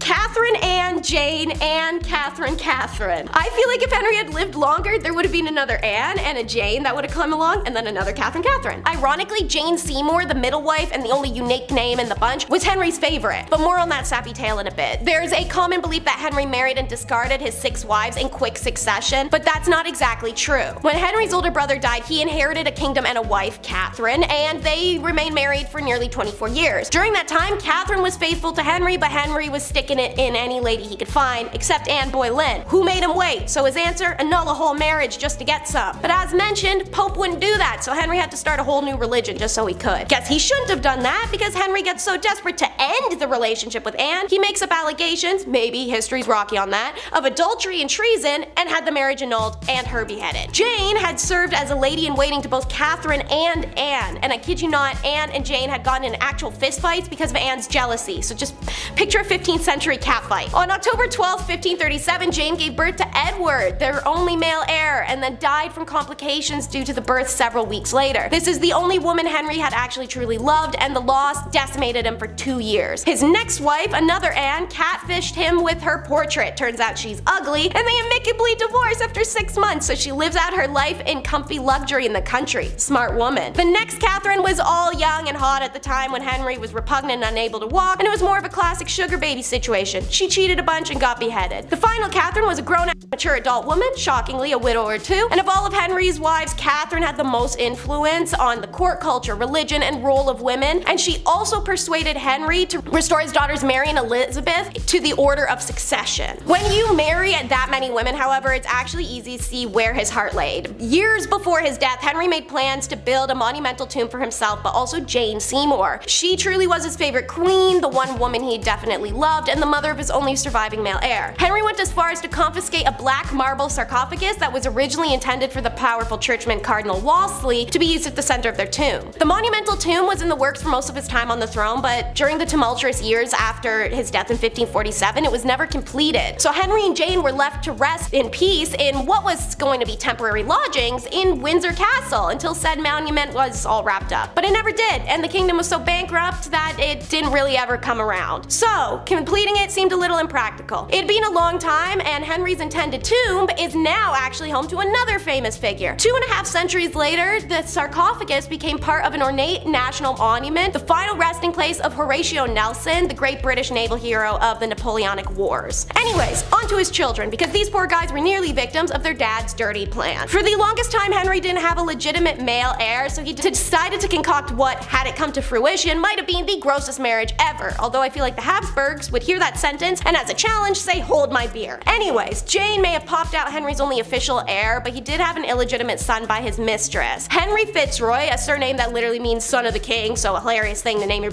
bastard child, was named Duke of Richmond. In order to ensure that his country didn't descend into literal war again over lack of male heir, King Henry wanted Fitzroy to be the next monarch. How, may you ask? Why, marry the boy to his half-sister Mary. This plan got so close to fruition that the couple already had the green light from the Pope. Thankfully, Fitzroy was in love and married someone else. When Fitzroy died at age 17, it left the door open for Henry's legitimate kids to take the throne. Thankfully, as mentioned, Jane ensured both daughters as well as the son got their chance. And speaking of Fitzroy's half-sister, Bloody Mary, she wasn't the only family member that wasn't all there. Henry the Hectic is next. It's widely known that quite a few of these famous noble and aristocratic lines were also plagued by mental illness. Various theories have pointed at Henry's syphilis and brain injuries as possible causes. After all, it would be logical to assume that the damage occurred to the frontal lobes from having a horse buck him off twice. That region of the brain processes impulse control, external cues from other actions, and social and lustuous behavior. He also began to comfort eat around this period. Everyone's heard heard of that person who's had a stroke and just wasn't the same afterwards. So brain damage likely could be the explanation. In 2020, researchers actually discovered what they believe is the site where Henry received the blow to his head that could have caused traumatic brain injury. But it might come down to hereditary psychiatric problems in the family. His paternal great-grandmother Catherine of Valois was the daughter of the famously mentally ill King Charles III. Her family's psychiatric issues seem to have been passed down through generations to multiple British monarchs. In his later years, Henry had a significant personality shift towards paranoia, fits of rage, depression, and anxiety, and he sent crowds of prisoners to the Tower of London. He sent more men and women to their deaths than any other English monarch, an estimated 57 to 72,000 people. Yikes, dictator numbers. But one thing about Henry, no matter how unhealthy homeboy got, he earned that chub. Huge misconception, Henry was only morbidly obese in the last few years of his life. For a long time before that, however, he was one of the most handsome and hella fit men of his era. Dude was well over 6 foot and had a 34-inch waist. In 1536, Henry was taking part in a tournament when he fell off his horse and the horse fell on him, leaving the king unconscious for several hours and forever altering his cheerful, outgoing personality. This is the second horse-related mass head injury Henry sustained. After this injury and the further ulcer development in his legs, Henry was left pretty much unable to exercise. His made-to-measure suits of armor chart the king's expansion, with his final set around 1540, suggesting he weighed more than 300 pounds with a waist of 54 inches. As a matter of fact, Henry was so overweight he needed a mechanical device to help him get in and out of bed. When he died in 1547, he weighed nearly 400 pounds with a 60-inch waist. Impressive in a time before 10 cheeseburgers for $10, but I mean, if you're over 50, ruled a kingdom, injured his health for around 30 years, you can just let go, who cares? And last but never the least, Henry was a hypochondriac king. Henry was obsessed with sickness and disease, specifically the sweating sickness and the plague. This is pretty fair. By the age 30, he'd already caught smallpox and malaria a couple times. Anytime there was an outbreak of anything, he would minimize his risk of infection by straight up leaving London and limiting the number of ambassadors he saw. Even when Anne Boleyn caught the sweating sickness in 1528, Henry said peace and stayed far away until she got better. Henry, bad husband. Good infection minimizer though. Naturally, like any germaphobe, Henry was doing the most to feel clean. So he was known to self-medicate. He even wrote his own prescription book, which detailed how to treat ulcers and reduce inflammation. He diagnosed himself with so many illnesses and disorders that it was actually hard to keep track of all of them. From migraines to insomnia and gout, Henry's life was spent dealing with and or avoiding various different diseases and ailments. Despite his many tyrannical qualities, Henry wasn't all that bad. He actually improved English medicine due to his outlandish paranoias, bringing the country further into the Renaissance. As the founder of the Royal College of Physicians, the king also passed 7 different laws to control the practice of medicine. In 1540, Henry pushed through one of the earliest laws to regulate drugs. Apothecary wares had to be checked to make sure no one was defrauding honest customers. His reign also contributed to the increase of supervision of sewers, thanks to his chancellor and future victim Sir Thomas More, who drastically improved the quality of London's public water supply. Starting with his entrusted and encrusted craftsman.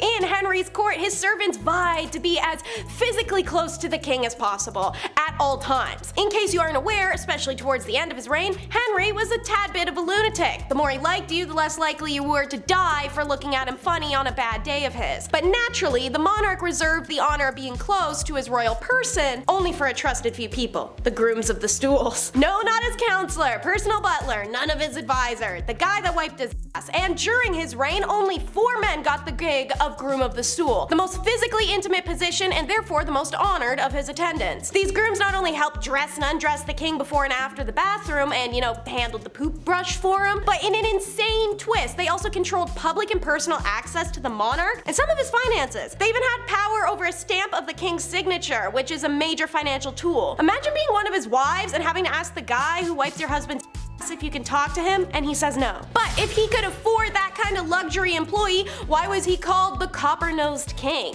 Easy. While Henry's kingdom amassed a great wealth and property during the English Reformation by confiscating Catholic monasteries, Henry then turned around and drove England into debt with his overspending and lavish lifestyle. Dude was a complete eclectic, and he wanted to buy everything shiny and pretty he saw, so he did. It's reported by the time he dropped, Henry owned approximately 50 palaces, 6,500 plus weapons, 70 ships, 78 recorders, 78 flutes, 5 sets of bagpipes, and a virginal. Get your mind out of the gutter, it's a type of harpsichord. Not to mention the millions of dollars he pumped into wars with Scotland and France. So it's pretty obvious he was burning through the kingdom's funds, and by the end of his reign, Henry had it down to the pocket change. Quite literally. He was forced to lower the percentage of silver in the British coinage to the point that they were mostly copper with the silver coating that wore away from the coin's embossed image of Henry's face, starting with the nose. Thus, copper nose. When Henry's son Edward took the throne, the royal coffers were in a real bad state. But before we get to his love life and kiddos, let's learn about how frisky runs in the family. It's well known that Henry's older brother, the first husband of Henry's first wife, Catherine,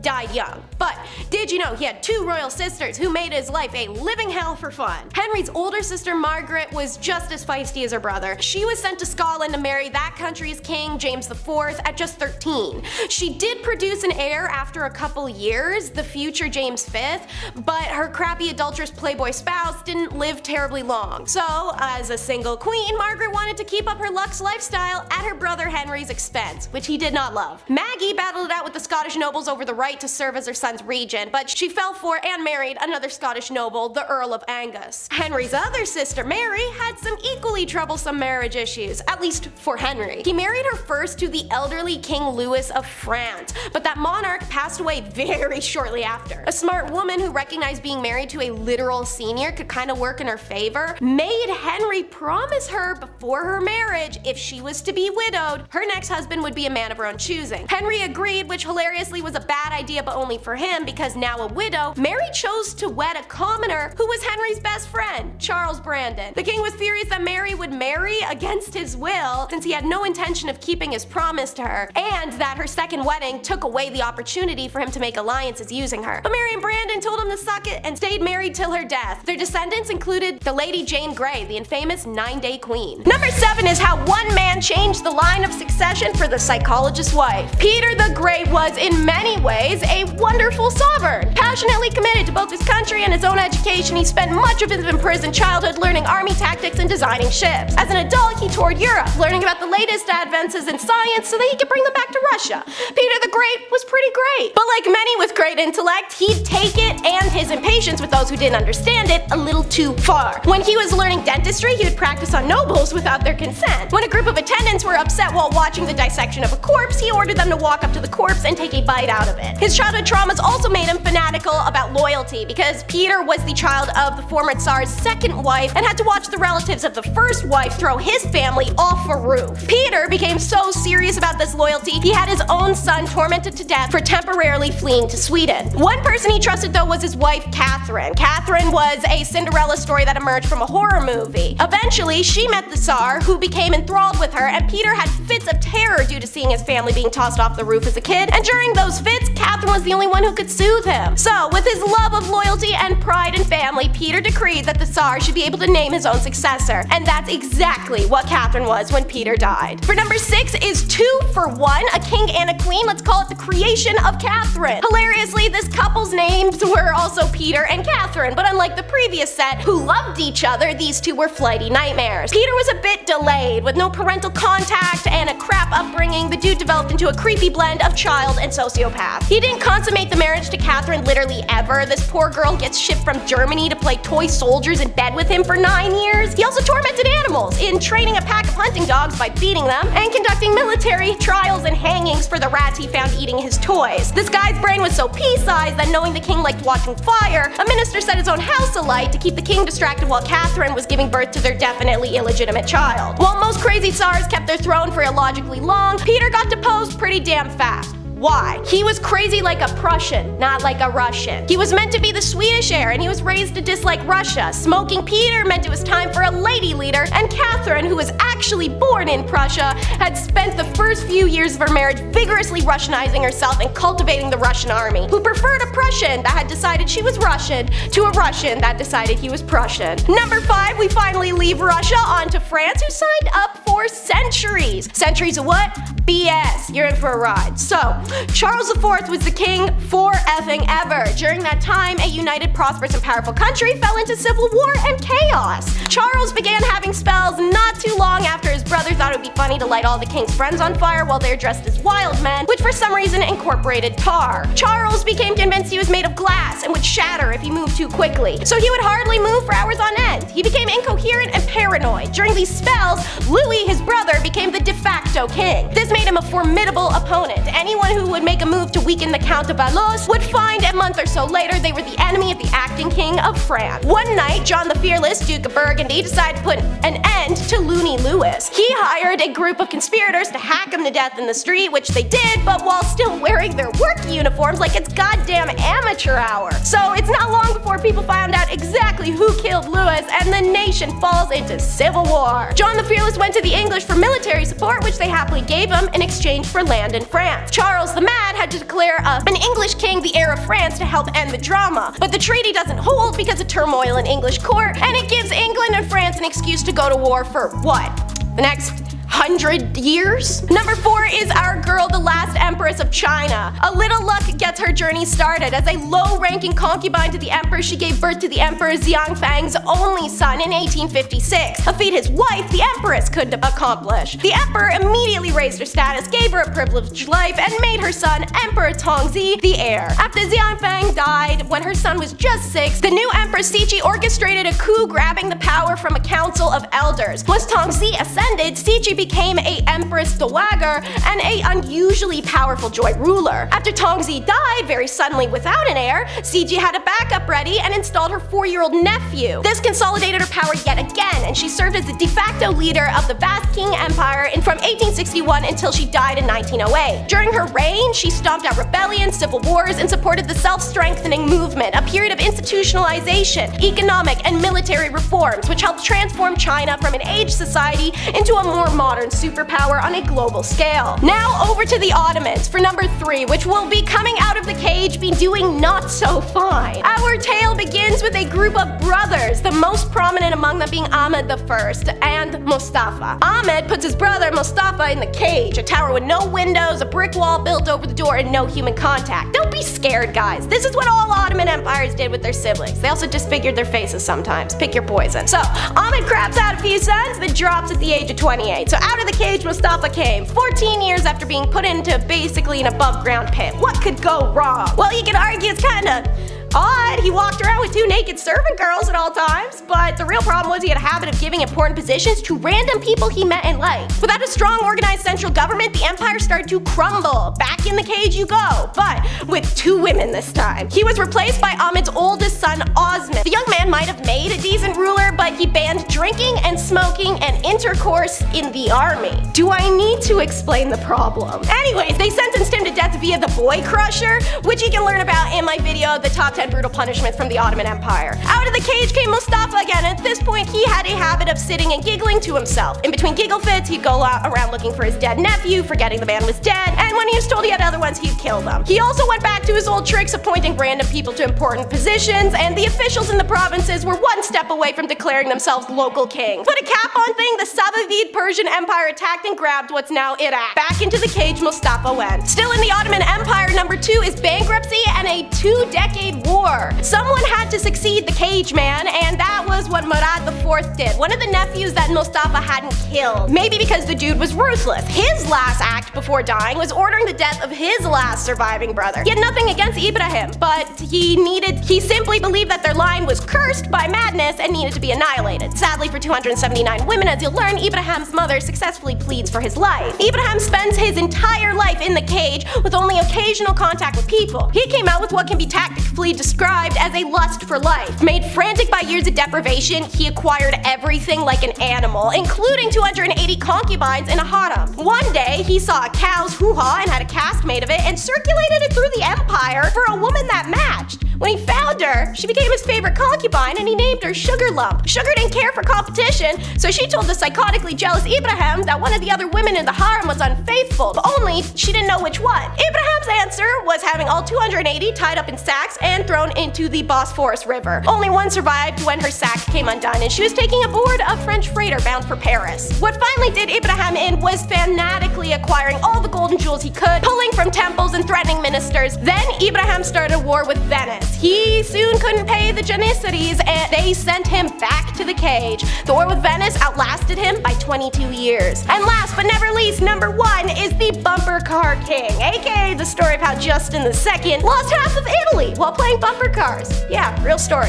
Evidently, he joins pretty much every monarch on this list as having their formative years isolated and terrified of sudden violent death. Doesn't help being a Byzantine heir and having your parents be the notorious couple Justinian and Theodora. Eventually, all their heirs run out except for Justin, who inherits a pretty crappy situation, seeing as his dad's foreign policy was to expand military as far as he could and then pay his new neighbors not to attack him. And shocker, tribute costs a lot. Unfortunately, the empire was going through some tough financial times and Justinian had been borrowing to cover his annual payment. Justin believed he could do better by just refusing to pay the Persians while pitting the tribes in the north against each other. It was then under the strain of multiple nearing armies that Justin had a nervous breakdown. Ministers would be asking him what to do and he'd claim to hear voices and then climb under his bed to escape them. On bad days, he would violently grab at people, biting them on the arms or the face. Legend has it that he literally ate a couple servants. In desperation and self-preservation, the servants tried to think of a couple ways to keep the emperor distracted from eating them, so they came up with the throne on wheels. Servants raced him around the halls of the palace on the throne, trying to keep him amused with the speed. When he had guests, they'd also get to experience zooming around on wheeled seats, aka bumper cars. In the end, Justinian II fared pretty well, perhaps better than he deserved considering his last words as emperor were complaints about his servants. And our first irrational nut coming in at number 10 is the animal. It's never a good sign when a mother's dying words are somebody bring me a sword and cut me open to see how this animal came out of me. Also, never good that she's dying because of her son. But when it came to the Liu-Song dynasty, they loved two things, killing their own family and killing everyone else's family. So it starts with how this kid, Qian Fei, is a prisoner to his uncle as a child and a bunch of real creepy, uncool grooming stuff happens. So his dad kills his uncle to set Qian Fei free. You think he'd be grateful, but Qian Fei showed his gratitude when he became emperor at the age of 15, and his first move was to make all of his dad's portraits have cartoonishly large noses. Oh, and he did get rid of every law his father had ever made, all at once, and immediately, so it threw the country into a literal effing purge. While that's going on, Qian proceeds to start picking off family and staff members in an exceedingly violent manner. E.g., the nobleman whose eyes Qian Fei scooped out, put in a jar of honey, and called his pickle little ghost eyes. The servant he killed because she looked like a woman in a dream he died in. He left some of his uncles alive, but put them in cages on display. Healthy. This all feels very healthy. Especially when you add in the depraved, lustuous behavior, ordering female relatives to have intercourse in front of him, and then killing those who refuse. So I feel it goes without saying he wasn't on the throne for long. Qian Fei gets smoked relatively quickly, not by family, not by the military, not by nobility. He was killed by a group of his attendants. Just to drive that home, a group of servants killed the emperor and nobody objected. It was just a lot of, okay, yeah, alright, we can work with that. No, you guys ain't in trouble, take the day off. So with the entire family pretty much dead, one caged uncle is put on the throne and he promptly killed every family member that was left, except for his young nephew, who succeeded him, only to be killed immediately by a general. And then the general began the Qi dynasty. Now on to number 9 for our favorite lunatic and the terrible tantrums.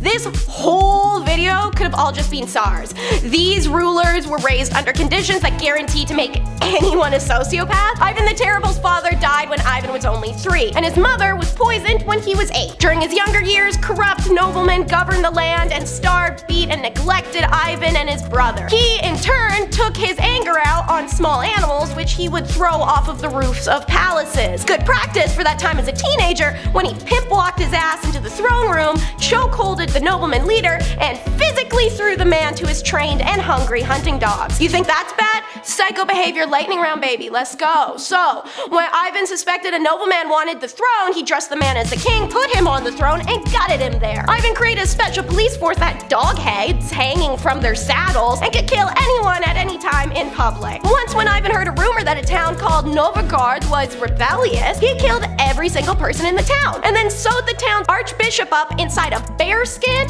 like this is the end scene of Midsummer, and as dogs hunt the archbishop Bearman down. It's hard to write all that and then use the phrase conditions deteriorated, but somehow conditions deteriorated. He was known to spend hours banging his face against the stone floor found in front of religious icons. What truly changed history, however, is he goes after his pregnant daughter-in-law. His actions cause her miscarriage, and his son, also named Ivan, berates his father. His father then beats his head in with a scepter, immediately ending the ancient Rurik line of nobility. With the only strong heir to the throne dead, Russia descended into chaos after Ivan's death, and at last nobles could place a family of their choice on the throne, an heir called Michael Romanov. Okay, it's lady time. Number 8 is religious mania Maria. Maria of Portugal, unlike pretty much everyone else on this list, had an idyllic childhood. Her father, the King of Portugal, paid a massive amount of attention to both her and her sisters. But while the king was winning Dad of the Year, his minister, the Marquis of Pombal, managed the country, which apparently meant imprisoning everyone who questioned him and killing anyone left over. I'll give him credit for still being loyal to the king, however, when someone tried to smoke said king, the Marquis rounded up his strongest political enemies, tormented them into confessions, broke their bones on a scaffold, and then burned the scaffold down. Unfortunately, that genetic religious mania starts kicking her ass pretty hard once Maria is in her early 20s. Naturally, this is also when she ascended to the throne, and the horrific actions of the Marquis in the name of her father convinced Maria that he is in hell for being a bad king and she would join him. To alleviate her guilt, she amnestied all the political prisoners and gave them positions in her court. Super sweet gesture, but spending decades in an 18th century Portugal's palace prison does not do much for the mind. So, most of these counselors and courtiers were absolutely insane. When within the space of a year, her eldest son, her only living daughter, and her 2 closest ministers all died, Maria completely fell apart. Some days she would embrace the fact that she's already damned, talking in a unchaste manner. Some days she would pace the halls screaming. Her 26-year-old second son is made regent, but he was dead useless with no ability to reform an entire court of lunatics. Naturally, this meant the country was in no shape to meet Napoleon in 1807, so when he marched on him, the entire family fled to Brazil, and Portugal became Napoleon's. Number 7, 20 years of therapy. Elizabeth of Bosnia was a very unpopular queen, and unfortunately had to often defend her throne with violence. As it turns out, this did not bode well. Many people wanted revenge, and honestly, just to take her position of power. Elizabeth, understanding perhaps her times might be numbered, was going to try everything she could to keep her bloodline in power. The passing of her king husband only made things worse. In her attempts to escape the impending doom, she was captured and imprisoned by her new owners. She was eventually released. Oh, did I say released? I meant as punishment she was strangled in front of her daughter. Now, I'm not a psychiatrist, I'm more of a bumbling fool, but that just can't be healthy for you. Emotional damage. Number 6, bad divorce. Pedro of Castile was doing as the European monarchs do. Sometimes you gotta marry for alliances. Sure, it makes sense. Your kingdom is much less likely to get steamrolled by a larger kingdom if you have an alliance with a fellow kingdom or with a bigger one itself. Pedro of Castile, he married a young Blanche of Bourbon so France and Spain could just seem just a wee bit more snug. But Pedro just wasn't having it. What he was having instead was a mistress named Maria. So instead of enduring a loveless marriage, he had poor Blanche locked away in a tower, just like Sleeping Beauty. Except a handsome prince wasn't coming to rescue this damsel in distress, but a man with a black hood and a sharpened axe, as Pedro had her unalived. I was gonna make a joke about Rapunzel and let down some hair so she could make an escape, but I mean, that's just awful, really. I mean, imagine being locked up in a tower for a long time. Sure, I love the indoors, but you gotta let me out at some point, Chief. Do you think I get a food delivery app up in that tower? Maybe. Number 5, women's rights. Listen, it would be difficult to talk about this list without bringing it up. And ladies, all I want you to know is that you're gorgeous and I love you. But queens of the past, although they might be royalty, were severely lacking in rights. This is a time when men ruled, literally, and unfortunately that means a lot of women got the raw end of the deal. Just as an example, women have only been able to vote in the United States since 1920. there was a lot of work that had to be done. Which sounds like a long time, but it really isn't. Women of the past, and especially the medieval world, basically needed a man to walk through their life, whether they liked it or not. Can't own property, business, can't sign contracts, basically everything they need to do has to go through their husbands first. Sure, royals had it easier, but I'd argue if someone could just unalive you or lock you away in a tower without consequence, do you really have rights at all to begin with? I don't know, I don't think so, that's not right.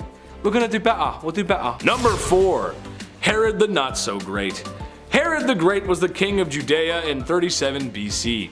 Herod the Great was also a monster. I know I've given Henry VIII grief for Anne Boleyn, but Buddy here, he just throws out wives like it's his business. Well, it kinda was, actually. He was a busy man, having an estimated 14 children with different wives. There's also a good chance that there was more, being since that female births were just not recorded. He also unalived a lot of other people too. This guy was just so much of a tyrant that both Jewish and Christian faiths depict him as a tyrant. Way to go, dude, nice. Number 3, the mayor's alibi. Alright, here's a modern one for you. Yes, I know the mayor is not a king, I understand that. But they still hold a decent amount of power, and this happened in the 90s, which I hate to bring up because that was a really long time ago. Yeah, I know, right? I know, I remember that too. Mayor Barry Waite and his wife were just as comfy as peas and carrots when one day his wife was mysteriously unalived. Barry was not a suspect at first, but slowly as time went on, his alibi began to unravel, and he seemed less and less trustworthy. As multiple financial-based scandals were beginning to rear their heads, it later became understood that his wife was going to seek legal aid after learning about Barry's doings, strangling her in a fit of rage. Years later, he was convicted and sentenced to 40 years in prison. So maybe we haven't learned much from our historical past. A man in power in fear of losing it to a woman has removed her from the equation. I guess we'll never change. Number 2, one last ride. King Philip V was down bad. The CEO of Naughty Time.